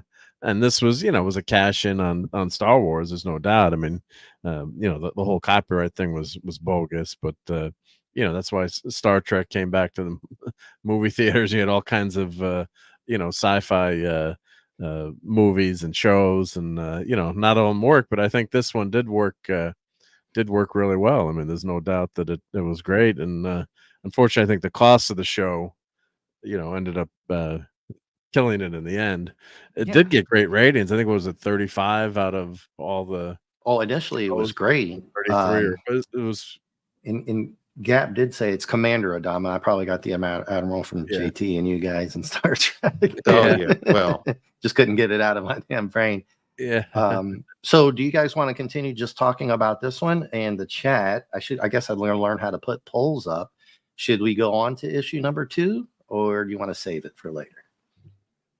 Oh, we could do. I have time to go and do number 2. Okay, let me. I will have to take an intermission really, really fast. Get some more water. You trust us to the stream for a minute? Yep. I'm gonna pull up at least issue number 2 and get that set up, and then you guys can talk. So yeah, 70 says, Battlestar Galactica has always been one of my favorite shows. Gap says save it. Keep them wanting more. Oh well, we've got a bunch more issues. One vote. That's one vote. Yeah, that's all right. I think one yes, one no. We can, how long? No, that's fine. Yeah, but I think we can maybe go a little bit up to everyone, but we can. The second issue is shorter. We can go a little bit quicker too, if need be. Yeah, and if you'll forgive me, you guys hold the fort down for just a second. Yeah. All right, let's get Dave's channel nuked. Just kidding. I know, right? Let's see. Hey, Mark, what's that list of banned words that YouTube doesn't like? Yeah. Frack and well, one thing we talk about too is all the great language that they invented for Battlestar Galactica. So, of course, frack is famously foreign lawful cardinal knowledge. So, but just the great, all the great words that Feldergarb came up with. Feldergarb, yeah. What does Feldergarb mean? I think it means what could it be? Dagnabbit, probably, or yeah. And then they also made up units of time, didn't they? In this show, where it was in distance as well, or centaur. Yeah, I'm trying. Yeah, centons was one of them, and let's see. Here's the language you're hearing. I'm just reading this. I'm not that smart, but micron. Well, of course, a micron is the measurement. Yeah, centon a minute, centaur an hour, cycle a day, secton a week, sectar a month, quatron unknown, perhaps a 25 centaur day, or maybe a quarter yarn. A yarn, which is a great year. It's just like it fits. Like after a while, you're like, it's a yarn. And centurion, it's a colonial century. Yep, exactly. And then the time units, distance, metron, meter, maxim, hectare. Yeah, hectare. I remember hearing hectare. Yep, explosive food, frack, feldergarb, snickdrag, goldmogging. I better careful when I say these. Yep, goldmogging. You might get me demonetized, Mark. Yeah. These words avoided U.S. FCC guidelines of the use of profanity associated fines. Yep. Oh, the Daggett. Yeah. So they had the you had the travelator, travel agent, officiator, tried referee, and socialator. Yeah, socialator. Socialator. Yeah. Yeah. Dagnack dribble, and then Daggett meat. It was show contempt. Yeah. So it's that was really creative, and we still say frack all the time, right? It became part of yes, I do. Culture. Yeah. I definitely I do too. I'd love saying it. And they used it like it was going out of style in the reboot series too. It just I remember that was like littered all throughout. But what do you think of this cover number 2, Dave? I like it. I mean, they put a lot on it. And then there's your monitor, right? The monitor that I pointed out in the last issue. It really shows. I think the facial descriptions are a lot better. You can see that they're they're worried, right? Oh my God, what's going on? I like it. I mean, the colors are nice. You get the Cylons in there. That's Dave Cockrum from X-Men fame on the cover. Oh, okay. Oh, all right. So classic artist there. And Yeah, I like it. Ernie Cologne is the interior artist. Yep. Did you like it, JT? He's also inking himself. Yep. Yeah, I don't really like Moffat down there at the bottom. In The face is a boxing, little they weird, could have right? deleted those, but the thing that strikes me is, it's obviously Battlestar Galactica is not a clone or a copyright thing against Star Wars at all.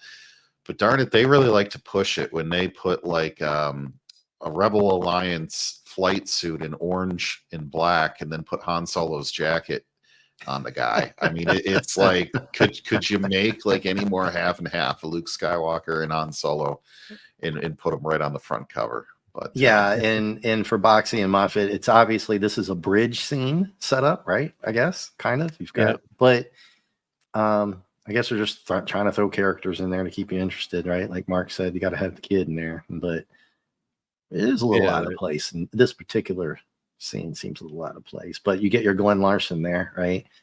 So again, issue number 2 is based on the first episode, and I do like the upper top left. I like how you get Martin. Good of you to drop by. Said hail to D. Bud Martin. Oh, nerds. Hey, Bud. How's it going, man? I like how you get the helmet. You get Apollo, the Cylon, the Viper, and the Battlestar. That's a lot of all in that little square. All in the cover box. Yep.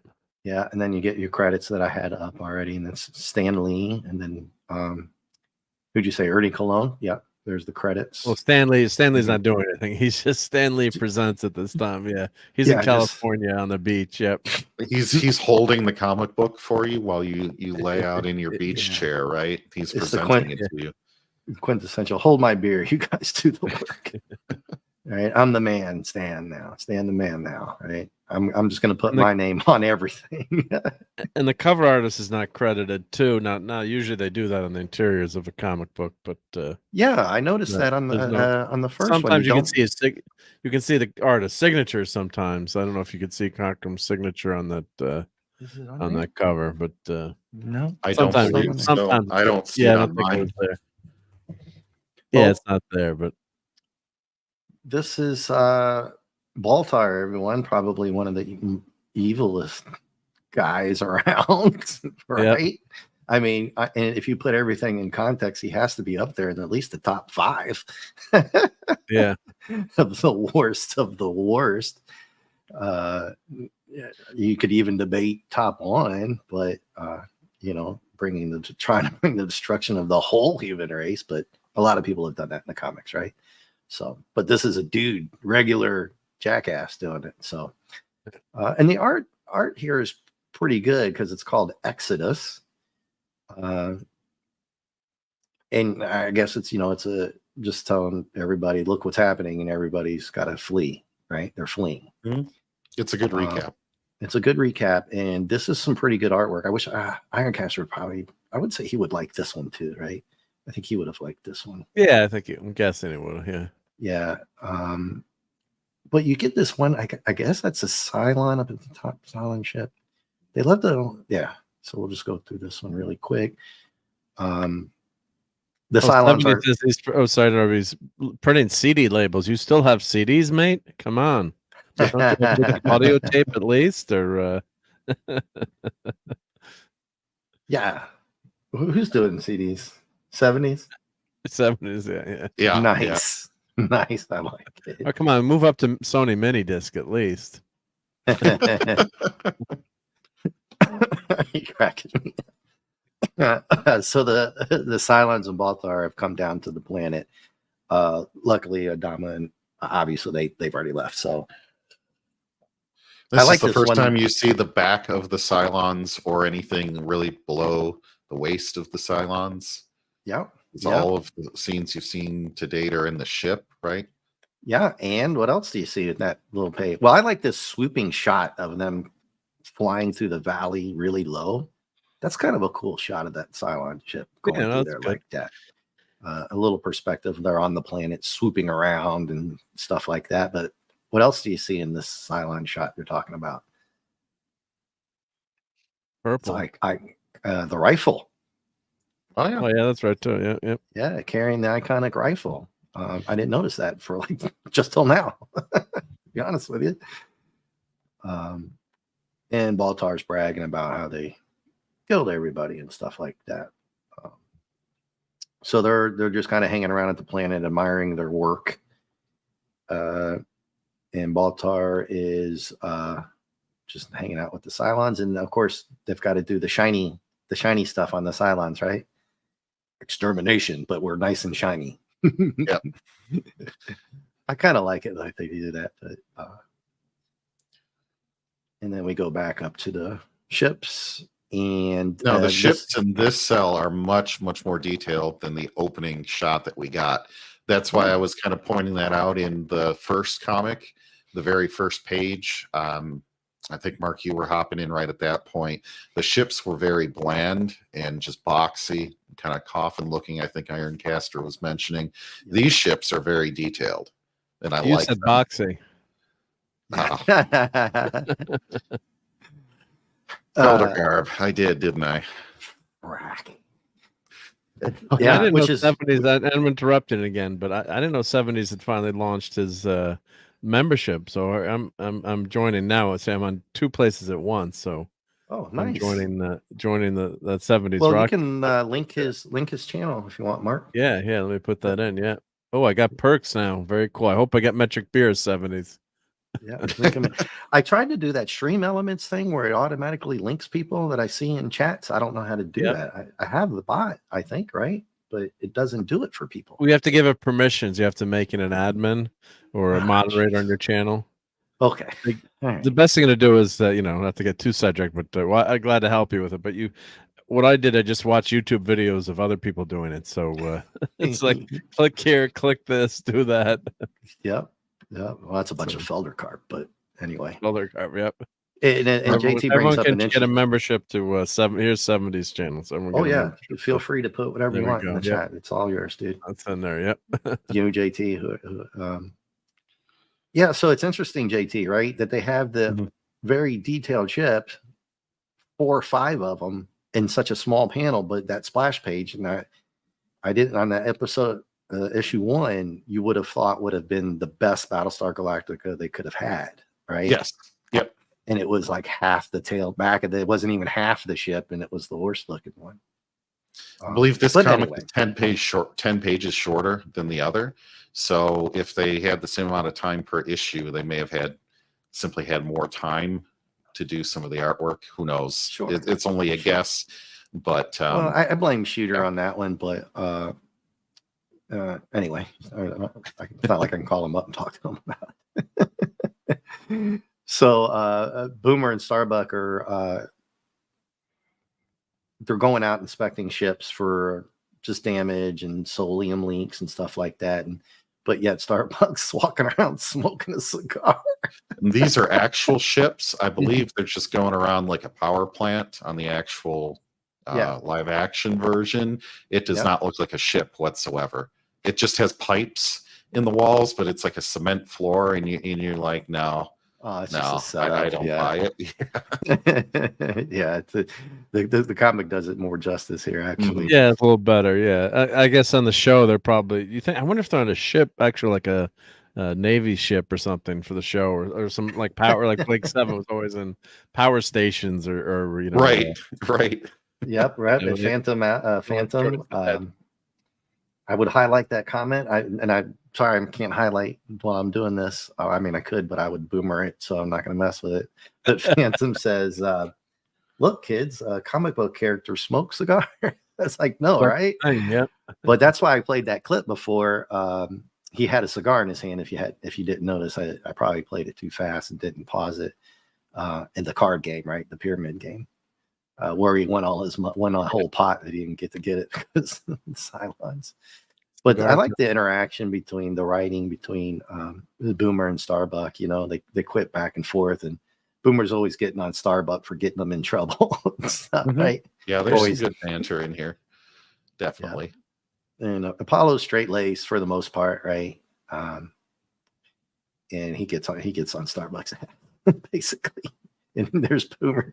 You keep talking, old buddy, because he already knows that Apollo's going to get on him.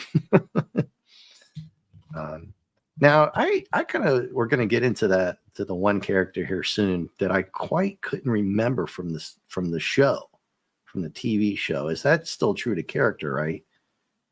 This part all is, but when we get to him, that part is the beginning with Baltar. I don't remember. I kind of remember him standing. I thought he was standing on a mountain or something, or he was standing there gloating. No, because he's actually prisoner, and actually in the original movie, the Cylons executed him. So he's prisoner of the base ship, and it's not until the end where they say you're going to be in command of your own base ship. I thought you were referring to the immediate aftermath of the attack. Yeah, but like this very first page, I don't. We do get to that actually. That does come up. I think the first page in the comic is just a recap from the first book. Yeah, because I don't remember that happening in the second either. Yeah, the Baltar thing, with the Cylons looking, we've over, I'm going back a page, sorry, but that I didn't follow. But the next page, then they're right back to the show again. Yeah, with the searching for that radiation or whatever, and then the food shortages, and I guess some of the food's been destroyed, and they obviously don't have replicators on this ship, so well, they're kind of like the guys like right now. They need some resources. Yeah, the people on the ship are about ready to try to attack Apollo and them because they don't have any food. And they are not nearly that emaciated on the show. No, not that bad. Not that bad. Yeah, and Fanty's asking, why is it that some of these people look like they're already on their last legs? Yeah. I mean, weren't they eating? It was only been like a day or a week. Yeah, they look like zombies. Yeah, or at most a month, right? I mean, it can't be. Yeah. Yeah, but if I remember reading this, I think one of the characters said they didn't have water for 2 days. I'm like, you'd be dead, right? Yeah, you might be like on the ground, like crawling like an emaciated mummy. But and then we get to meet Cassiopeia, and of course they've got her blonde with the dress strap hanging down her the shoulder. She's just being social. There's nothing wrong. She's a social lady, right? Yeah. Yeah. And it's all legal. It's all legal, as she said. Oh, yeah. They've been doing it for a long time. Totally legal. Yeah. But then apparently she's not well liked because of where she's from, and more probably because what she does.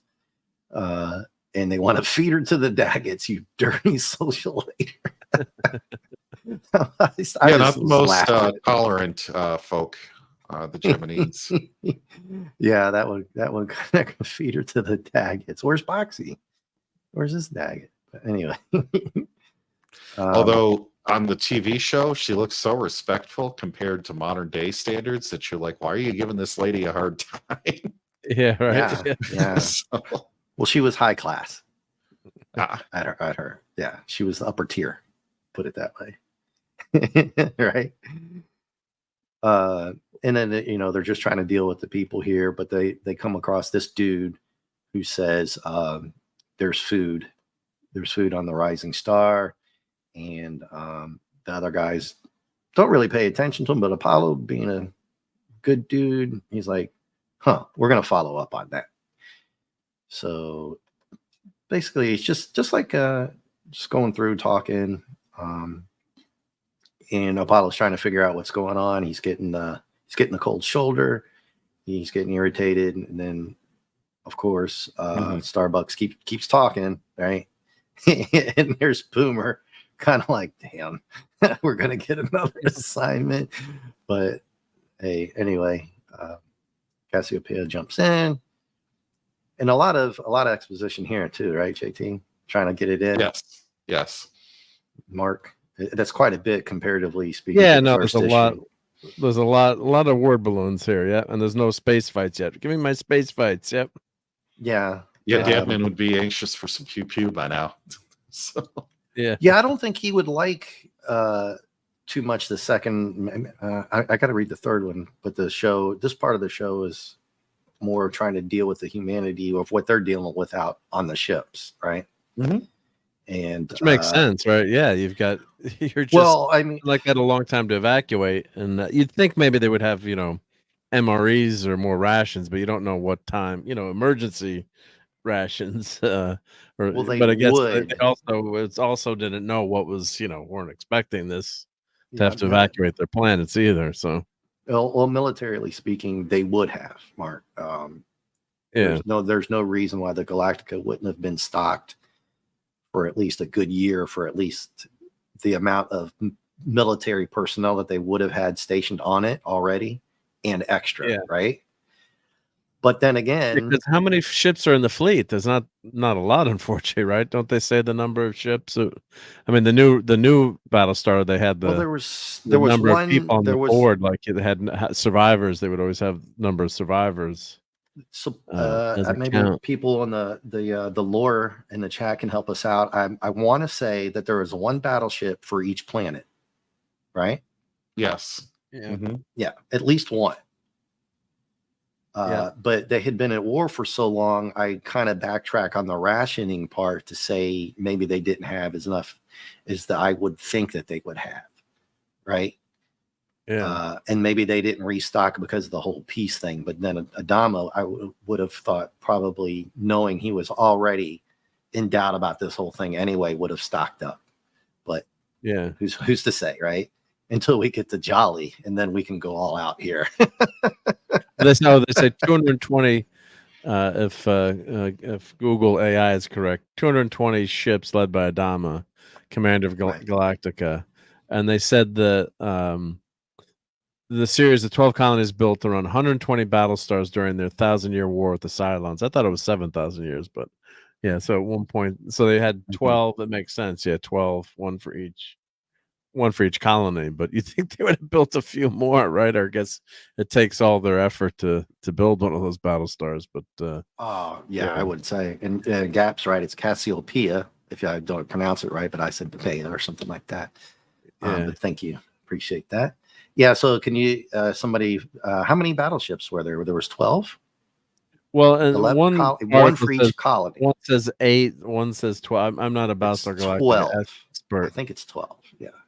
Yeah, one article is saying there were 12. There were 12 or 12. No, 8 referenced in the TV show by name, maybe. Yeah, By name. Yeah. Mhm. And there was 12, Yeah. one for each Yeah. colony. yeah. That you get. Oh, that yeah. 8 were referenced. Okay, by name, I guess. At one point, they name dropped them. Yeah. Yeah. So, So there were the Acropolis, Atlantia, Columbia, Pacifica, Pegasus, Rikon, and Triton. These Battlestars all featured to varied degrees within the context of the TV series. Yep. Yeah, 5 of the Battlestars were established in the first episode when the background dialogue indicated that Acropolis, Pacifica, and Triton were present along with Atlantia and Galactica during the ambush. Yep. So nice. This is Very where good. they find out that their quadro triticale's been poisoned. Well, this is where I found out that I thought the artwork was okay until I saw Jolly. And I'm not going to hold back. That's freaking horrible. I mean, Jolly, didn't he have a mustache and dark hair? Anyway, yeah, they might not have the likeness. Yeah. the likeness, like you said, Mark, is Yeah. if you're going to pick anybody who's the worst, I'm going to go with number 1 here on Jolly. That's He's a not little even it's not even comparable close, to anything, right? He's a little too dimensionally challenged compared to his character on the show. Yeah. The hair, the face, the body. He was heavy set. That's probably why he got his name Jolly, but this is kind of ridiculous. But they stick to the storyline, right? Yeah. And like you said, Apollo finds out that the food is contaminated. Maybe Jolly would have already told Adama, but could just be coincidence, a timeline issue that he just found out as well. And Apollo actually says damn instead of frack or anything like that, which I thought was a little weird. To throw it in. Oh, here come the ads. I don't know. Maybe they would have thrown frack or something like that in, but because if you're going to put damn in a comic book for kids, why not just put the frack, which isn't even a real word, right? Yeah. But I guess maybe they felt like damn wasn't as bad, considering what frack really means, right? Yeah. So they're talking about the food, really bad situation, and they're going to go talk to this dude who I was referencing, Sire Uri, if I say it right, Sire Uri. And then he meets Apollo, runs into Serena. And Apollo doesn't waste too much time with her. Now we're all starving to death, but my son won't eat because of his dog. Can you stop what you're doing for my one son, please, and talk to him? Yeah. Right. A little misplaced, right, JT, Mark? Yeah. I don't think this is the right time. It's like maybe put her to the side. It's like, yeah, I'll go talk to him later. I got some stuff to take care of. I wonder why he got distracted and went and did this. Yeah. But hey, I don't know, man. Apollo doesn't reference anything else but straight to helping out Foxy. Hey guys, you go take care of this. I'll see you later. And Boomer's okay. And then he goes in and a rather awkward pose in that cell. Yeah. Some of the posing and stuff is just odd, weird. This whole scene was kind of weird, even in the show. There's just a little misplaced. But I think, Mark, you're getting ready to say it's interjection for the kid, right?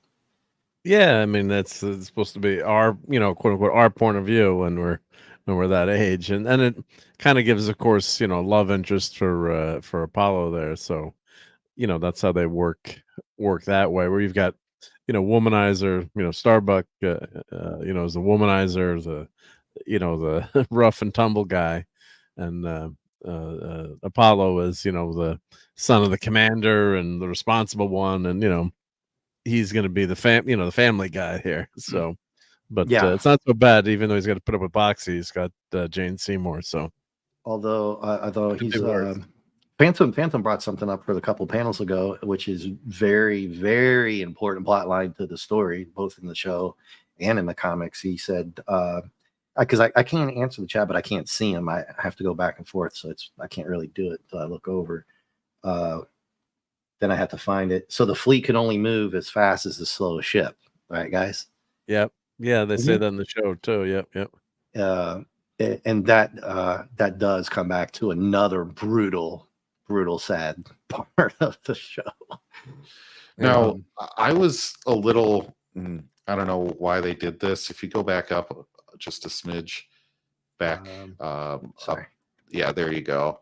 Okay. He hasn't moved in 2 days. He lost a little Daggett, which meant everything to him, asterisk. And then you go down there and the author says, see Battlestar Galactica #1. Were people that confused about what the Daggett was? They spent like a whole page on it in the last comic, right? I just, yeah. It seemed a little much to me that you would tell the audience that. I don't know. Maybe I'm making a little too much out of it, but no, I was confused about why they did that. No, it's one issue. It's the first issue. This is the second issue, and I haven't even gotten halfway through it. About maybe halfway through it. Yeah, it's a good point, and that's Jim putting that in there.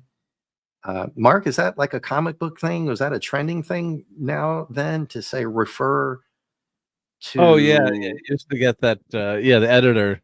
It's very, very rare now, but that was super common back in the day. So, yeah, see. Oh yeah. I mean, for this time frame in the 70s, what about earlier that you can recall? When did this really start being a thing? It's been around for a long time. I'm not sure when they started it, but it's been part of comic books, and they went away from it. But I gotta, it'd be fun to. I gotta read some of the old FF again, or just look at it. But well, we got D. Bud Martin here as part of that comic book cabal. But I think they those editor notes were in there from from way back. Yeah, I think Sam would Spider-Man, put him in all the Spider-Man time, too. definitely does it more. JT, Thor's, all those Marvels, and they usually reference big fight scenes or characters that haven't been around. So JT, you have it. Well, to explain have a things good too, point. which is great. Yeah. Yeah, you have a good point, and they also do it so you have to go get a different comic as well, right? Yes, yes. A different plot line on it, but you got to go. Oh, go Mhm. buy this comic to continue this. Right. Yeah. So Apollo's just making the kid feel good. He gives him a couple of his insignia, which makes the kid feel good, and he does the movie theater arm reach around as they walk away.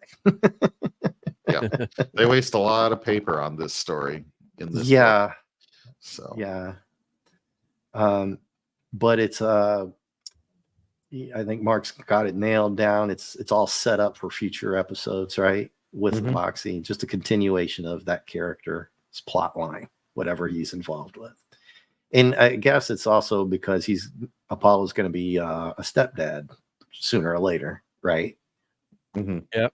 No, Yeah. no foreshadowing. No, not going to say it. But and she's like, "Oh, happy." I didn't get this one though. So he goes, she says, "I'm sorry you'd rather not involve yourself with." And he's like, "Oh, don't be silly. What's a warrior to do after he's lost the big one? Win a few of the little ones?" And she just drops that line. "That's not a little one in there, Captain." Yep. And I'm like, that's a deeper reference if you for single men who dated. And I'm not knocking it. I've dated women with kids. It's fine. You do your thing, but that's what that's referring to, right? Or am I way off on this? I mean, maybe she's ogling his pant line. I don't know. And I don't she's know, saying right? that's Well, not there's a always- little one in there, Captain. Like, good for There's you. always double entendre, and Yeah. these artists throw in too just to have fun, and I mean, writers. there's deeper sordid references that I wouldn't even thought of until if I was going to get into it, but I'm not even thinking that way. So, but anyway, we'll move on from that. It is a I just little wanted to- awkward. It was it's- a little awkward of a passage, yeah. It just really struck me. I was like, what are they? Is he talking about being obviously he likes her, she likes him, so it's all good. And then the right and several seconds later, okay, when would it be? I don't know. Weird, right? That's kind of like the Jim Shooter reference. They go up to find this guy, Uri. Yep. And this was kind of an interesting thing. Boomer has to go at it with the security guard. With the Kingpin. Yeah, with the Kingpin's security guard. And the security guard I thought was okay. I mean, that's pretty ballsy, right? Trying to stand up to Boomer like that. But I guess he's just doing his job until Boomer put an end to that crap. Boomer doesn't play around, man. He must work out too. I have to say, was before Return of the Jedi. So did George Lucas copy Glenn Larson? It would anyway.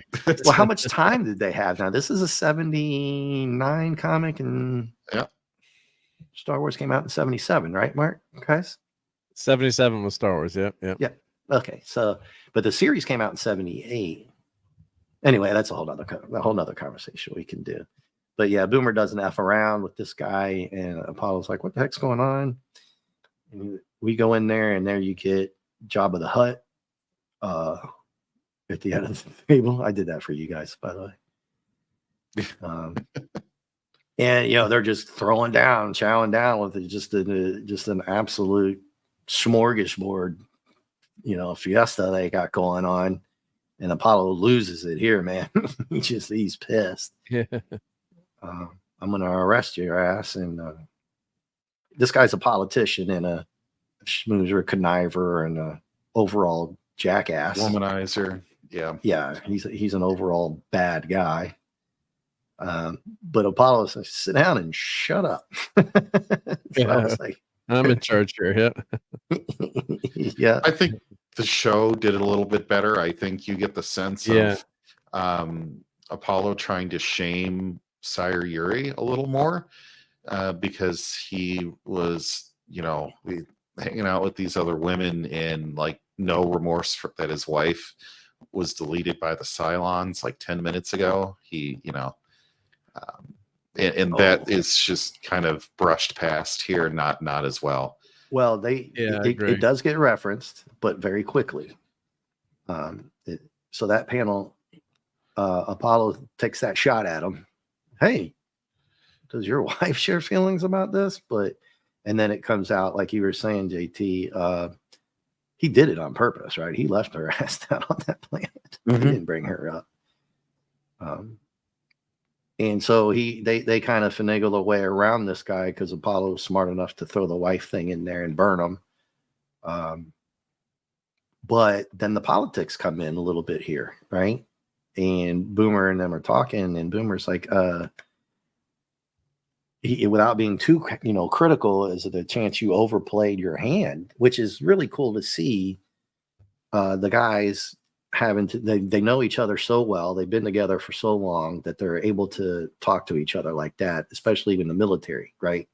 You don't normally would hesitate to say things like that, but under these circumstances, Boomer, he knows that he can, but he still says, he still asks, right? He's not going off on him, but they're friends, and he knows he can at least say, hey, this dude is on the council. We need to be careful. And Apollo says, okay, yeah, I'll think about it, basically. But then he says, yeah, but these people are starving, which wasn't really Boomer's point, right? It wasn't that so much. I guess that Apollo overread him and said, no, the food, we got to give it to them because they're starving, right? Mm-hmm. People are dying, so yeah, technically it's his food, but he's not helping anyone, not doing anyone any favors here. So yeah, and we all know that Boomer understands it, but I just like to interject a little bit of the politics there, the corruption and stuff that comes with it. It's a little set up for that kind of thing. Yeah. I like that plot line. That shows a little more thought for future references, right? That I always talk about. So that was a pretty good thing that they did there. Yeah. And Meanwhile, then we get the Legion of Doom. yeah. We get to the part that I talked about in the first issue. Here we go with the artwork again. This Imperious Leader one is absolutely horrible. You guys can say what you want about it, but that face, if you're going to show it, you never get a view with a character on those first two episodes, really. Right. Front view, right? And it's always in shadows. So I guess the artist should have, just kept with that, like a distance, or just make it all exactly blacked out. I guess, yeah, exactly. Stick to like I said. Well, you should have shown him, but if you're not going to, keep it that way as part of the, part of the mystique. Mask or a cape might have been a little bit better than whatever that dog thing is. I'm sorry, I can't make out what that even is supposed to be. Yeah. Unfortunately. Plus, when he says, "I'm altering the deal, pray I don't alter it any further," I guess that's ripping off Star Wars too. Oh no, he didn't say that. He's just saying the bargain. That's the first thing I thought was Darth Vader there. It's like the bargain was altered. Yeah. I always thought it would be funny if somebody would make a comment. Phantom's got the quote in right as I was saying. Phantom's got the quote in there too. Thank you, Phantom. Yeah. Nice. I always thought it would have been kind of funny, but it would have derailed the seriousness of what's going on if the Cylons would have kind of walked away and one looked at the other one and goes, "Hey, Joe, yeah, what's up? Why does he got to sit so damn far up on there? It hurts my neck when we're over there talking to him." You know what I'm saying? I was thinking about that today too. Like Baltar's up there in the third episode. It's like, what do you do? Like, does he have YouTube or the internet, or you're just sitting in the chair? How do you get? Yeah, I got to go to the bathroom again. How do I get? Do you float down? Or? It would have been so funny if the Cylons made a fourth wall or a third wall joke to each other, but they couldn't have done that in the show because they're computers, right? But it would have been fracking hilarious if that would have happened. But JT, here we go. This is what you were talking about, old Baltar. Mm-hmm. Or was that you, Mark? I think remember. It was Mark, but yeah. Yeah, Mark. So here you go. Yeah. What do you think about old Oh, the Baltar public getting? execution. Yeah. Yeah. And doesn't he? Also, And that he first page is a flashback. I guess it's a flashback. That first panel with Baltar. It was. It was. yeah, it's a Okay, yeah. flashback to they went down to the planet right after, pretty much, I guess, when Apollo Yeah. and Adama had already left. Okay. Yeah. All right. The, That's the that. timing. That kind of doesn't make confused me when I was reading that. Yeah. Like, what's going on here? Yeah. Yeah, but And this they is are what going you to were- end him, but then they say no. Some public code execution would be a little bit more appropriate and enjoyable. Yeah, I love the Baltar in the show is your typical, older politician type actor, and here he's like at the gym 9 times a day with his superhero biceps and triceps right there. Yeah, I don't know if anyone He else does some shoulder work, doesn't he? Yeah. And he looks Great very, very definition. young. Skip Very Lane like young. that either. Yeah. He looks really, really young here compared to the show. But I like where it says public execution. It's weird. You don't really might take up on it, but all these Cylons they're computers, right? But Imperious Leader obviously is a different type of thing. So it's like public execution for who? Yeah. On the internet. What? Yeah. Well, who's he? Who's it, or whatever the heck you want to call him? Imperious Leader referring to? Well, what public? They So it don't makes you allow think. that on YouTube. Cylons don't disobey your programming. Yeah. Yep. And then the political thing comes back around a little bit because there's Yuri. I just call him Yuri. Talking all his trash about hunger and all this crap. And there's Apollo. And the shading here is kind of really bad. You almost don't even notice that's Apollo. I guess that's Starbuck and Boomer there. And they're pleading their case to the council, right? And he's just smiling and laughing because he knows how to talk a lot of trash until Adama walks in. But Adama knows how to play the game, right, guys? He knows how to deal with this dude one way or the other. Yeah, you want to get up in the military unless you knew how to handle politics too, right? So Right. Well, you don't make it to his rank. Yeah, definitely. And he tells him, look, we didn't have a choice. And they're not certainly talking about going on that mission. They're also bringing up the food. And I'm sorry, guys, I jumped around too fast. It leads into the mission that they're going to go on to. So I'll just scroll down a little bit to get to that.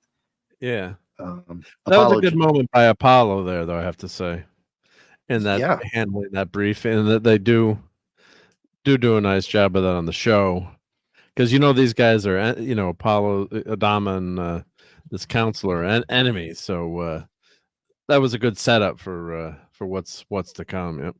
Yeah, that's great. That's exactly what I Good say. scene a good scene in the show.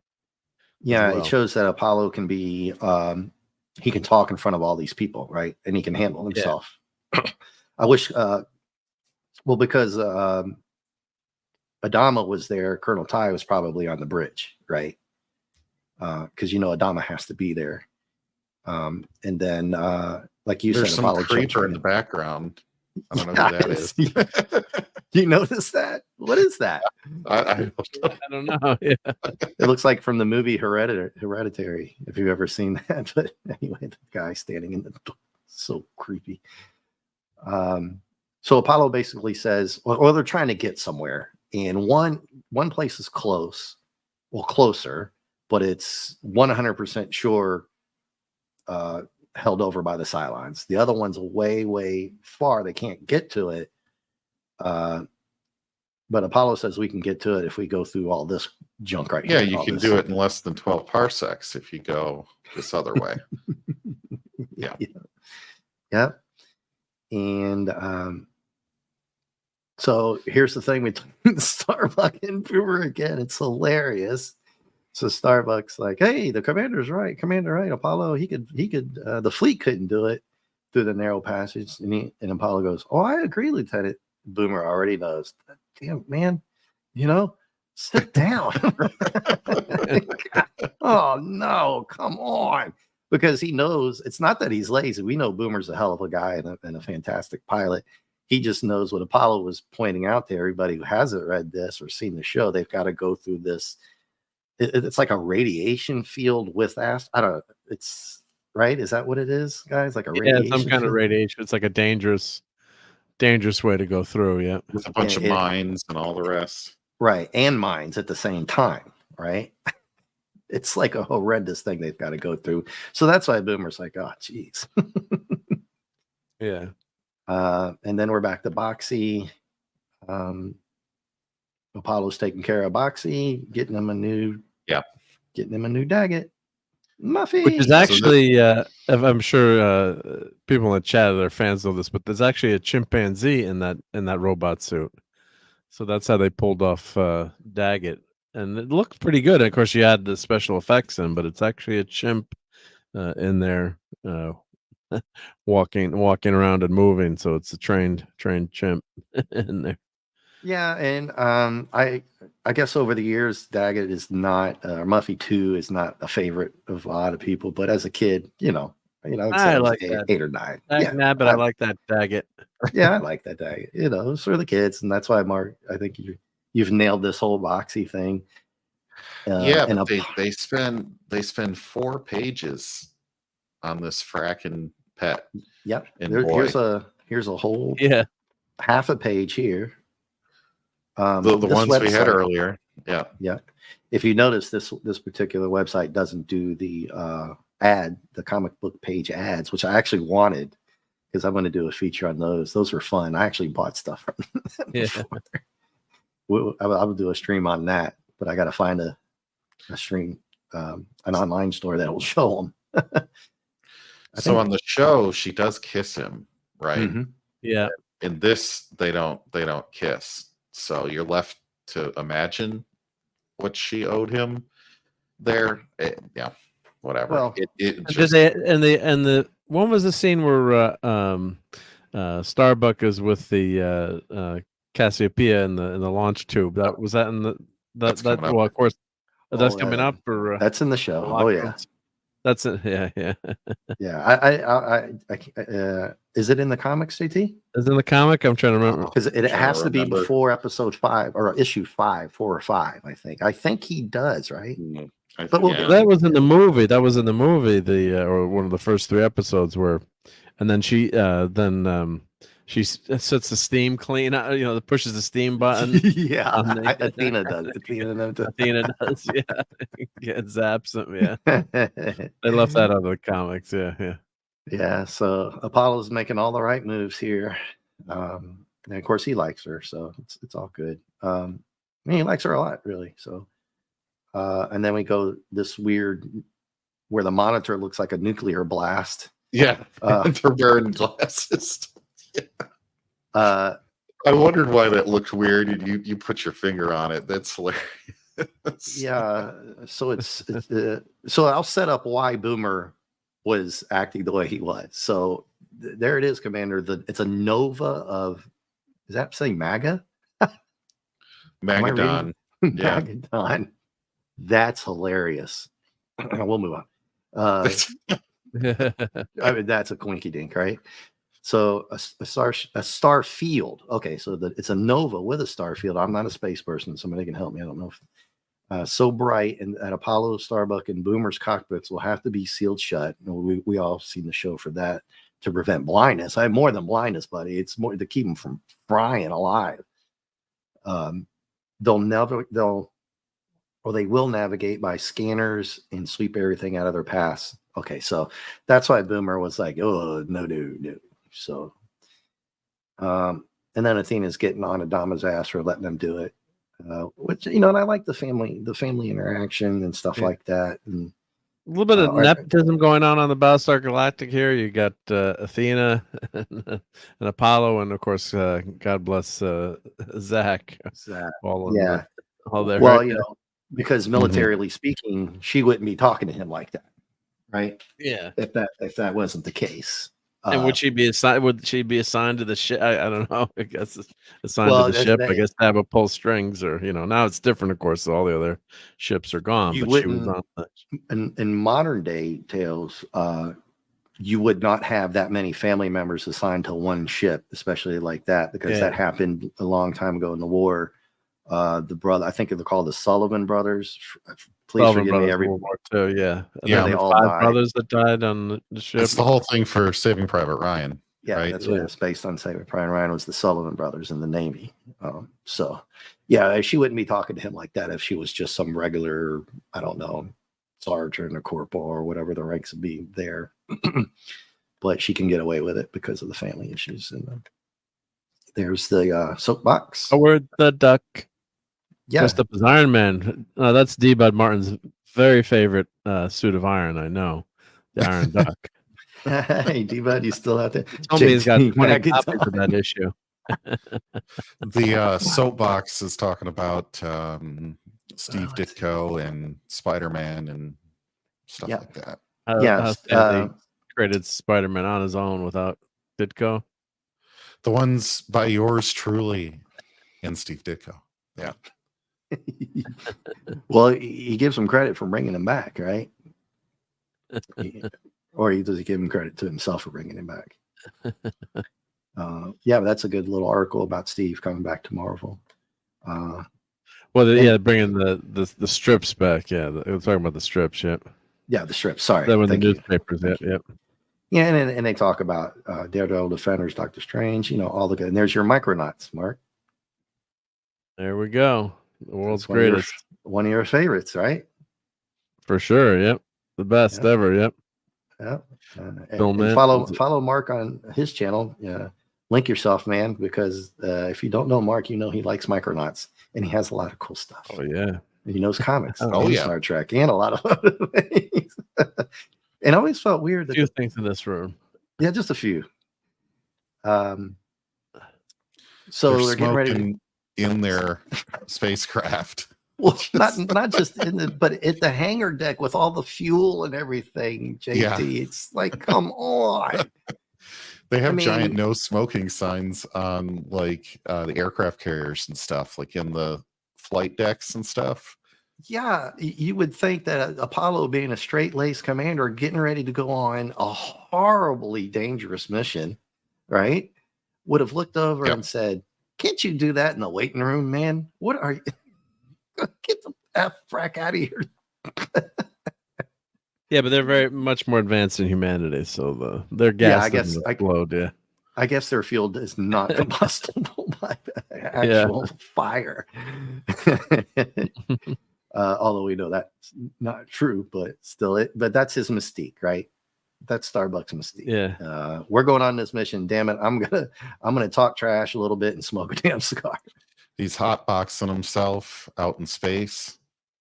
Yeah, I Can't mean, he's roll down already the window, talking. right? Yeah, well, he's like, okay, you guys, if you know any good prayers, remember who was it, Mark, or you brought up or whoever brought up the religion and Language. stuff. Yep. Starbuck, you feeling all right? You fidgeting around like a daggett on a sunspot, right, JT? Mhm. Well, And that's what I the one thing that these first 2 issues left. Oh, we didn't get to the casino. The casino is next issue, probably, right? Or Yes. Yeah, Yeah. I think so. Yeah. yeah, I'm JT, trying to is it- because I'm trying. They have what I had forgotten too, that were the how many aliens were on the in that casino planet. Not because you think, oh, it's just humans, but there's aliens from around the galaxy, I guess. So the Cylons, I guess, just have it out for Earth. So, or excuse me, the 12 tribes of humanity, which Yeah, was just interesting. humanity. too. It was- Yeah, they just want to wipe them out. Period. but it's like, why not wipe out everything too? That's kind of a weird. We'll talk about when we get to the next issues. But I kind of glossed over that. But I'm like, oh, I forgot that there were. I haven't watched Battlestar Galactica in a few years. I'm like, I forgot they had aliens like the cantina scene in Star Wars. Just a few of them, but they had that woman, the lady with the 2 faces, that creepy lady that if you remember, Oh, yeah. Starbuck is trying to hire to be a singer. Yeah. And, yeah. And the Ovions. Yeah, so I'm like, oh, I totally forgot that. But that you don't see. I don't think you see. Do you see any aliens in the rest of the series or non-humans? I can't in the TV show. I can't remember, but I got to go rewatch the rest of the show now. It's only what 19 episodes or Oh, well, maybe I'll do watch parties before we do the comics or after.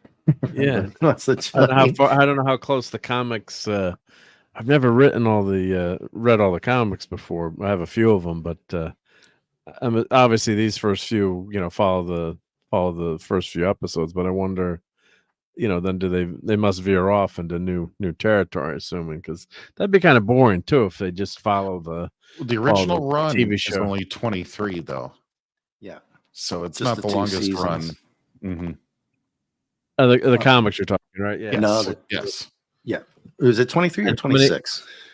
Let me can't- check my database here. I can it's just grab it. 23. I've got it behind me.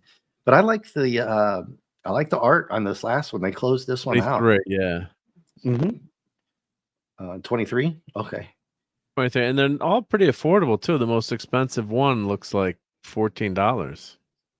So if you wanted to go out and own physical media, I wait for that new collectible site, that site I show you with all the runs that I show you guys sometimes, Yep. Mark. Mhm. And he had these on there the whole run in like fine condition, very fine condition. So neat stuff collectibles. how much was it? Oh, I paid less than $100 to Rough. get the full run. Yeah, that's not, in very fine, almost damn near mint. Some of these, yeah, except for that's the about pages right. are Yeah, yeah, the pages are yellow, so Yeah. you don't get the near mint. yeah. But the art here on this last one, is really good, and I like the setup. Yeah, no, it's good. Yeah, Starbucks, like, hey, you guys picking up this Nova Field? I'm burning up, and the scanner's gone. So this is what they call what do they call this? A hanger episode, a hanger pane. What they call like the old school cliffhanger. Yeah, cliffhanger. It's a cliffhanger page. Yeah. Old serials. Yep. And you get your Felder carb at the end. But look at the detail on the Vipers a lot better. You get the exhaust. You get 3 Vipers on one little page here. It's pretty cool. And there's your next Casino of Death. And I'm like, well, what about the Casino of the Death Nova Field? Death I'm excited. I'm excited to see Starbuck and Apollo play speed chess in the next episode. Yeah. That's a obscure Blake Sevens reference. Yeah, against no toaster references except for the Cylons, you remember that right? one? Or, you remember Blake? Yeah. Well, have you heard of? I mean, you've seen that the speed chess, the episode where they're playing speed chess on Blake 7. Yeah, I remember the toaster one, didn't it? Yeah, the toaster. Yeah, the toaster one. Yeah, guys. Phantom Outsider has a question. Dave, I think this one's for you. You're a big fan of the Viper, right? Oh God, yeah. I'm eyeballing a guy right now. He's got a 1/15 or 1/10. I thought somebody bought it. I think it didn't work out. And he's got it listed again. So yeah. So do all Vipers have ashtrays or just Starbucks? Probably just Starbucks. Yeah. Yeah. No, the Viper is one of the coolest, right? The X-Wing, of course. And then for some reason I like the Buck Rogers one, the Buck Rogers fighter too, the Earth Defense fighter. But I also like some of the Bird of Preys, and RIP to Bird of Prey. Some of those ships and your ship guys, right? So the typical stuff. The basic stuff. The Blake 7, I like that one too. Mark's got an awesome. You can show that if you want, Mark. The Liberator. Yeah, I love your Liberator. Oh, that's in the other room. Yeah, but I'm glad I said that right. The Liberator. Yep. And I did send one to Raquel, but she said it got damaged by Serverland and Rude, unfortunately. So I'm not sure. No, I told her to send me some pictures, and I could maybe reprint some of the stuff. But yeah. All right, guys. What's your overall rating for 1 or 2 or separate or both, or how are you thinking on these?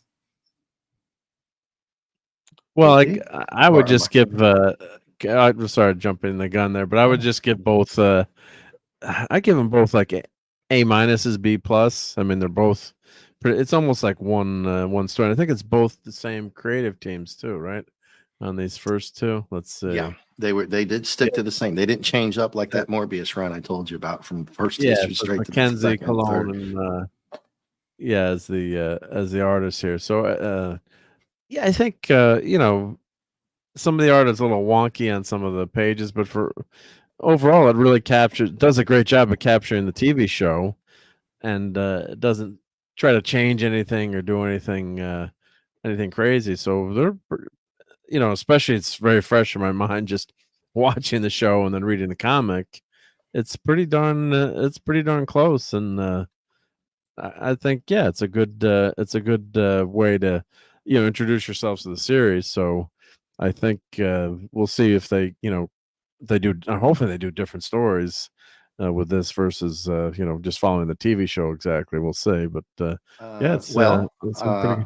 I did spoil alert earlier, so 'Cause I haven't Mark, read ahead.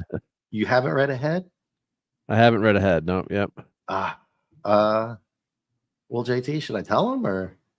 I'll hold off. Oh, you can Hold tell on. us. Yeah, you can Okay, tell us. I'll hold off. I'll hold off because that was so one of the questions. Well, it's because I was going to ask you guys in the chat what your thoughts are. Like I know D-Bud, Phantom, and a lot of people in the chat, comic book people and other people who just like comic books and stuff. That I was a little worried about adaptation. Sorry, but I'm going to give it a solid B too because it stuck to it at least. Especially issue number 1, right? It was spot on. The art, and, I'm not going to bash the guy, but it's not the best. And some of it was good. Some of it was the Imperious Leader and Jolly were terrible. I mean, that's just the way it is.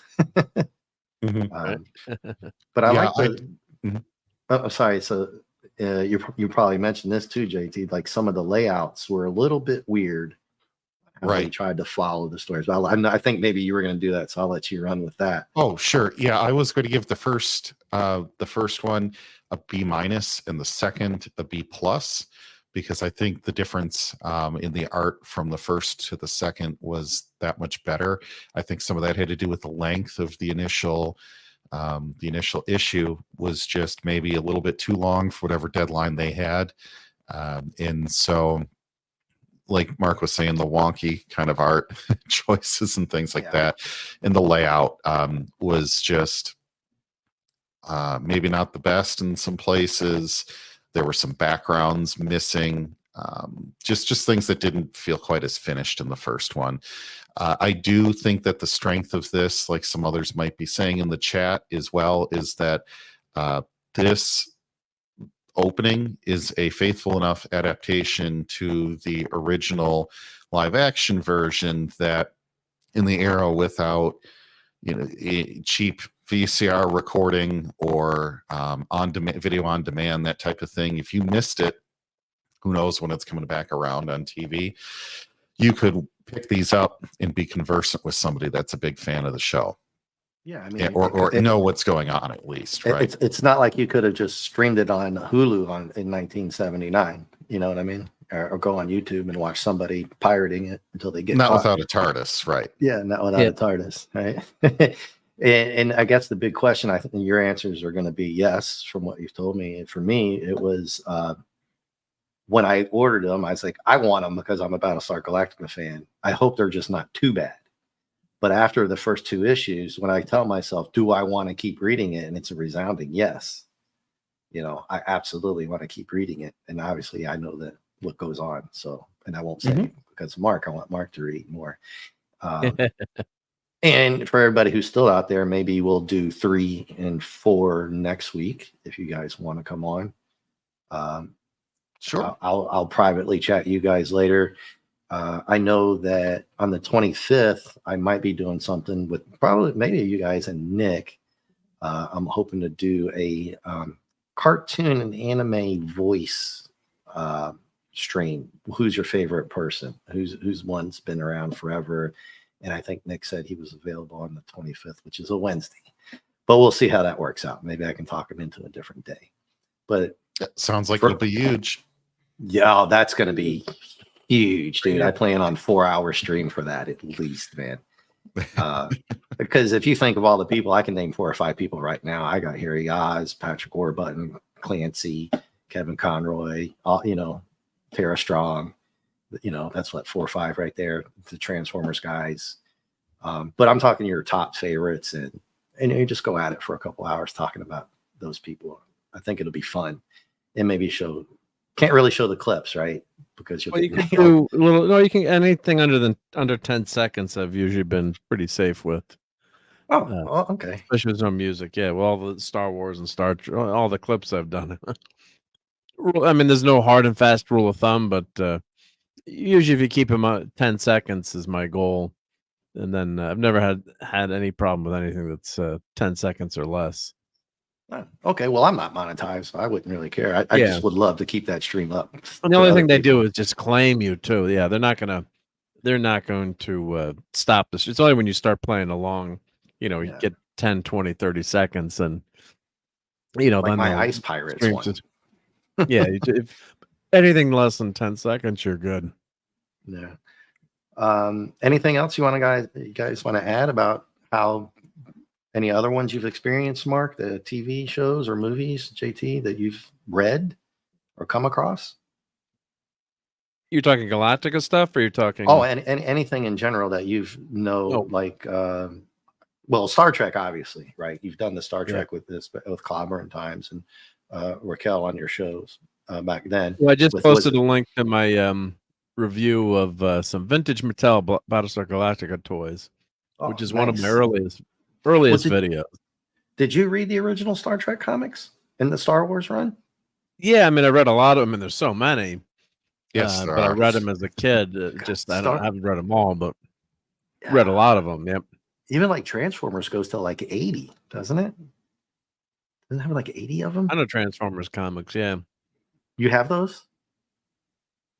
I have smatterings, just the cover grabbed my eye back in the day. Just grab one, but yeah. So So I mean, if other ones can do a good job as these are, and I know what the rest is like, my apprehensions would only be obviously if the next person, a different group of people, didn't do as good a job, right? You just got to take a chance. Yeah. I mean, I would love to have. Maybe I want to get the Star Wars ones, but dude, that's not true. You know how much that cost to get that full run from that website was, what did I say? Several $1,000s.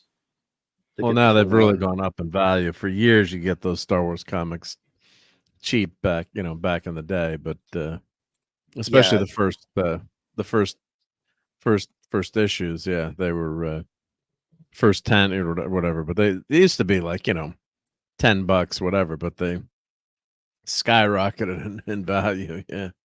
Makes you wonder if they'll get a little bit cheaper after the Acolyte or something. Just yeah, totally. Well, people are like, screw this. JT, that's hopeful thinking, and everybody else knows. And I've shown a couple of the pictures of some of these runs still are going for $3,000-$4,000. Maybe Transformers a couple grand, but you get an ASM 200 to 300. Or what did that Fantastic Four go for, Mark? What was it? 21 to 115 went for about $6 or $7 grand. Didn't I show that to you? Which issue? Fantastic Four, like number 21 to 115. Oh, the whole run. Oh, the whole run. Yeah, the whole run. Yeah, the whole run together. Yeah, I'm just looking at the first Star Wars comic. Now, this is my database program. It says about $300, but the second printing is actually worth more. It's worth $560, which is maybe there are less reprints. Who knows? But you always take it with a grain of salt. Plus, these are not graded and slabbed. That's how they always charge more. But like issue 3 is $50. Issue 2 is worth $175 or something. Oh, good, I got that.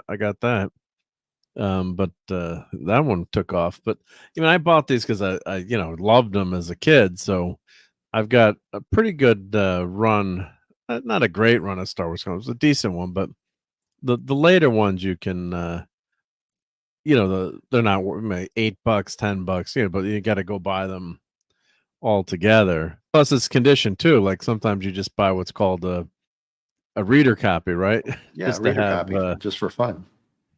Just to have one that's to have it. And you can say you have that complete as a collector. You always want to say you got that whole, that whole run, right? You got it. You got it right. So, Yeah. but there's how many issues were there? Excuse me. Total, there were 108 issues plus annual. So that's a tough run to get to get all of them. Yeah. Yeah, that is. So, Wow. yeah. Yeah, I'll show you this. I gotta go back to StreamYard and put in. So this is the auction. Sorry, 107. Sorry to just correct myself, but they're 107. That's what I thought. And then 108. Then they started 2019. They started again with Star Wars Legends. They started new. They always do that. They do a new. They did a new series or something. A new Forever Crimson. That's interesting. Yeah, I mean, but the classics stay classic, and this is the guy who every now and then has those big runs. He's got ASM 194 to 299, and then he breaks it up to 300 to 400. I'd just sell the whole lot and just see what you would get. But he's done this a few times, Well, and that's a pretty good deal because depending on the condition, ASM 300 is worth about $300, give or take. well, we can go into the details. Plus all those McFarlane issues, and then you don't have to go collect them all at once. So he's saying they're near mint, and yeah, near They mint. might be. But that could mean a lot to a lot of different people, right? yeah. Well, I've ordered from him before. They're pretty good. Not as good as my comic shop. They're always on point. At least for me, it has been in the past. They're pretty good. If they say it's very fine, it's probably fine or very fine. You know what I mean? If they say it's near mint, it's going to be close. What's that? What's that? 6,000 plus books comic lot reseller wholesale lot. 24 boxes. That's at Silver Age Comics there. Just random. Let's click on it. See what happens. Silver Age to Modern Age ASM. We can actually do the pictures. Yeah, go left and right on there. Yeah. Just to show some of the comics. It's a mix. No, but if you click on the left or right arrow, just to show some of the covers. Yeah. Do you see the ASM 300 that's on there? No, but I can't. No, but if you click on the picture to go. I left did. It didn't show up. It's not showing it now. Yeah, there you go. Okay, there we go. There we go. Oh, okay. Okay, Lois Lane. Yep. Spidey Man. Is it coming now through? It's working. Yep. Okay. Medusa. Yep. Oh, Tomb of Draculas. Yeah, so that's pretty 24 boxes though. Oh, wow, that's quite he's got some good issues in there, man. That 300 alone is probably worth Gauntlet. Steel, I've got that issue. I wonder what that lot is. All Millie the Model comics. But that's for bid though? That's not buy at all, right? Yeah. No, you'll get all 6,000 in one lot. But but is it buy it now or is it it must be it's a bid? Auction ends usually his an Sundays. Auction, yeah. Okay. Yeah. Oh, Thing versus Hulk. That's a classic. Right there. Yep. Yep. Wow, that's some OMAC. And what's the bidding up to on that? You won't see it because it'll open another page. No, I can back out. It's it's 1,400. Yeah, 1,400, and you still got 3 days left. Yeah, that's gonna go up. Yeah, 6,000. Well, I mean, even if each comic was worth $1, right? That's $6,000. I mean, it's crazy where this guy gets stuff, guys. I mean, if you wanted to get a run of Amazing Spider-Man, you bid on the both of these lots, right? 194 to 299, and then hope you get them both. And of course, eBay, you can put whatever you want, and you don't have to pay that. You'll only pay $1 over the lowest bid that was below you, right? Yeah, it's gonna be interesting to see what those hit. I bet they're gonna hit a lot more. Oh, this 300 to 400 will probably go for at least a couple grand. I'll be very surprised if it doesn't hit two. I'll be pissed because I have 200 to 300 or 299. I don't have the 300, so I want it. Yeah. So I already have this other lot, right? Yeah. I don't know if I want to drop $2 to $3 grand right now on comics when I can get that Viper. Why not? Because I want to get what's that the Viper. the pallet shipping on 8,000 comics? Click on it. Now you won't be able to see it because it'll pull another page. I'll just tell you. It might show up. Let's see. Shipping on that one is $300. Yeah. So you have to add that into Reasonable. the price too. Yeah, reasonable, yeah, but still more to the price on it. He's Yeah, saying no, they're that's the unless you average- drive out there and pick it up. Yeah. Yeah, right. Yeah. Where's it located? Oh, it's in Middletown, New York. Yeah. So Oh, there you Now go, that- my Mark. wife. Yeah. There you go. Road trip. Yeah. Well, That's Mark, what I got. I got it for her anniversary present. Yeah. Yeah. It's interesting. He says it's not showing up because I got to do another share. The collection is from a comic store that went out of business around 20 years ago. They're unread, not bagged and boarded. They're in the 35-year-old diamond distributor boxes, so they're still in the original distributor boxes, and then they're going to put them in long boxes. So those are probably going to be near mint comics. One box holds 300 to 350 issues. Approximately 30 full boxes, and the average grade, because they're in the boxes, are near mint. Thousands of near mint ones in there, unread in the original distributor boxes. So what do you think about that, Mark? That's pretty cool. Yeah, I'm seeing some comics that I do own. That I open it up on my own tab, but yeah, the Detective Comics number 324, the New Look Batman and Robin thriller. I have that comic. That's an Yeah. old comic. Yeah. A lot of duplicates, but Yeah, Fantu just asked about that. I was like, there's a lot of duplicates. So, I mean, even if you were able to, I don't know, if you did like a CGC 9.8 of these or something, you're going to automatically now have a dozen of that X-Force edition out there. And if you try to sell those, I mean, how many of those do you think you can move at once? Like, you might end up sitting on those things for a long time. Yeah, but like, are the New Mutants 97 in here? Or, I mean, you got some Silver Surfer and Legion of Superheroes. You can sell those for what, Mark, $4 or $5 each?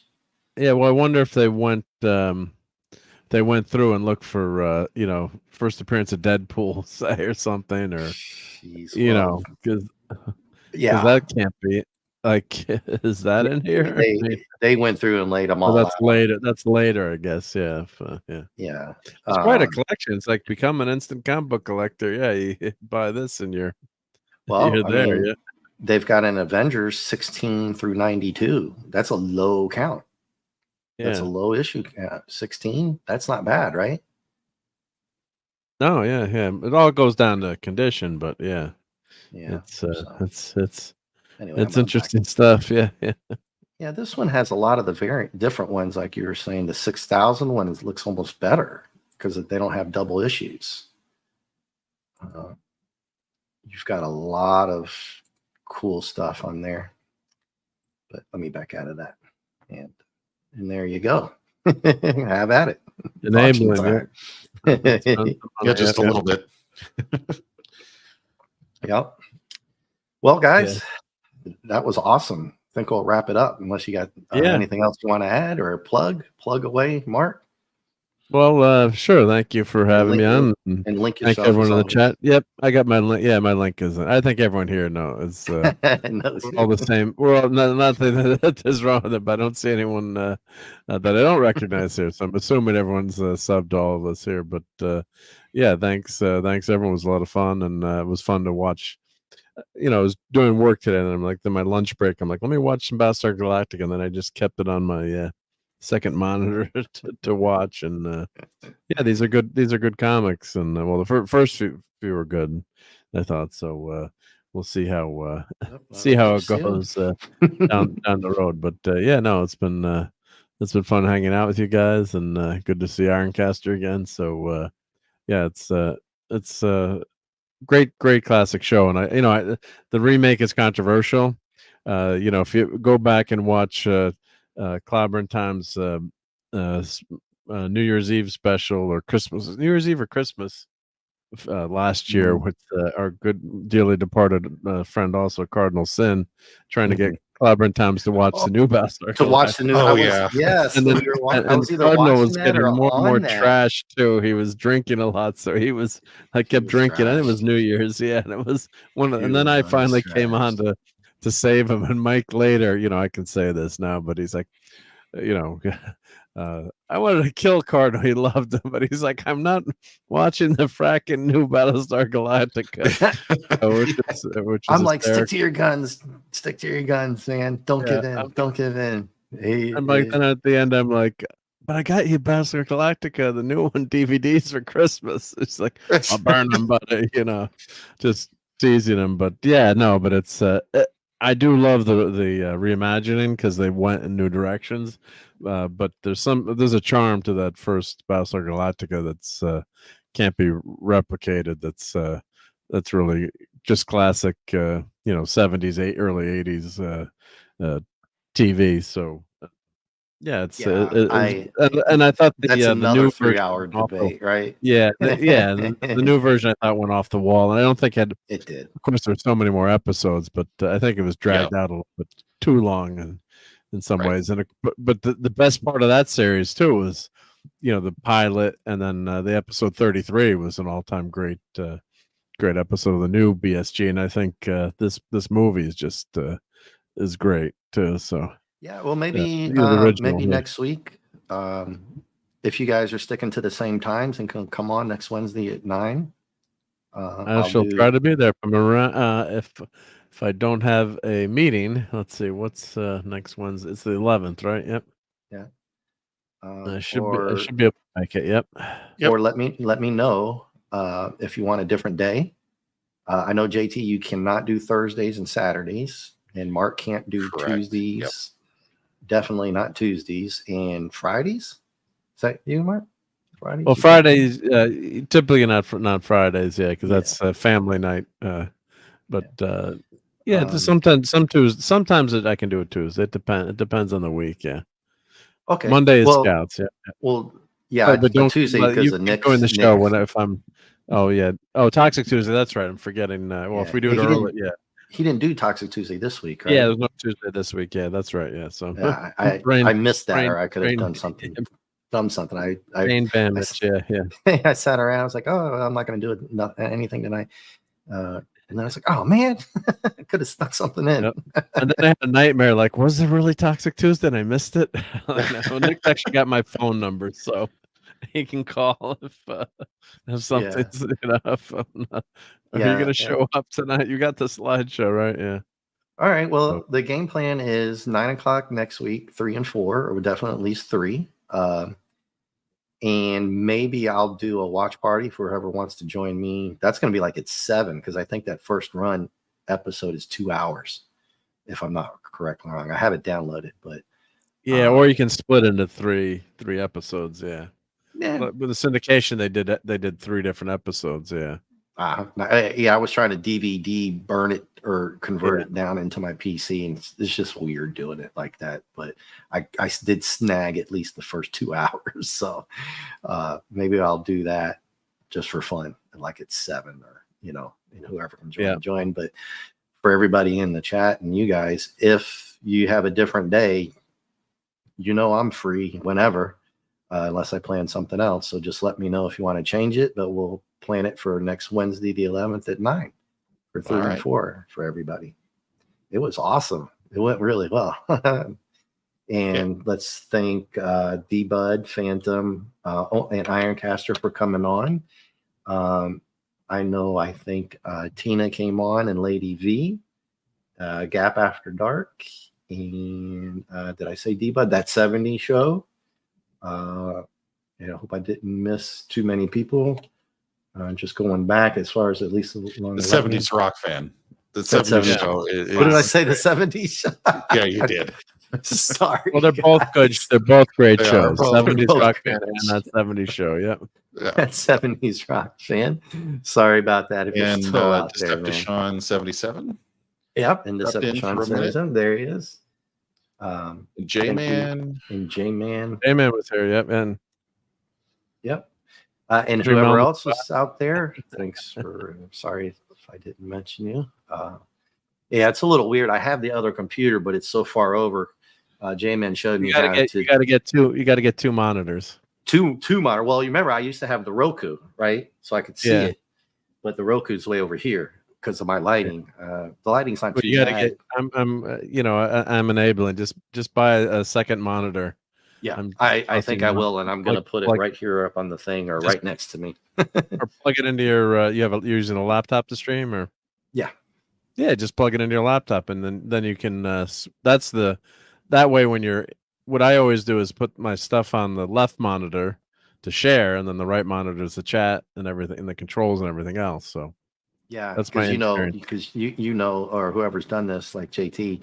So when I share it to get it to scroll, well, you have to add it to the stage, but then I have to go back up to the tab, pull it off the tab, or down at my bottom boxes. But really, I just pull it up to the tab. Then you lose. Yeah, then you're losing the chat, and I don't know how people. It's really tough to stream with one monitor. Well, I have my brain doesn't work that well. Yeah, so I run the YouTube side right here, so I can see the chat, but I'm trying to look at the camera because I'll be doing like this the whole time, right? I want to be like this while I'm trying to talk to you guys. I'm trying to do the comic book. So, but other than that, I wouldn't. The monitor is going to help when doing the comic book streams or the movie streams for sure. So. Oh, and D-Bud saying he's going to be on the rest of the J-Man's Fantastic Four streams. Well, that's good. Yep. Oh, awesome. Good stuff. Yep. Oh, those are cool, dude. That one. What did I say? That one went for $6-7 grand. Pablo told me I should have bought it when I had the chance. I was like, yeah, man, you know what? You're right. Because Mark and JT, for all the comics people out there, the thrill of trying to find the comics is one thing, but when you want to get the whole run and it's right in front of your face, if you have the money, right? At that point, or even if you don't, that's cutting quarters. So just kidding. Yeah. But considering what you get, if you can keep it, it's nice to do that. Yeah, I don't have. You have a lot of places that Terrificon. I've seen that a lot now too. Bundled runs. Oh yeah, definitely, dude. Yeah, which is a nice way to just boom. I mean, they're not cheap typically. No, but you're getting the whole thing together. Yeah. To snag a run like that for Fantastic Four in fine condition. They weren't making any. They didn't say it was near mint. They said fine anywhere to find a near mint, but at least they're honest about it. That's hard to do, right? To snag that like that. Even at that price for these days, Fantastic Four is such a popular run. It's a good run, right? I haven't read it. I wanted to get it to read. I can read it online, but I almost had it in my hands. I threw a couple grand on there. I was like, oh hell, I got crushed. I was like, oh my god, it's $5-6 grand away. Yeah. So. Good investment. Yep. All right, everybody, that will do it for the night. Yep. Thank you, everyone in the chat. Have a great rest of the night. Oh, JT, did you? I'm sorry. Did you want to plug?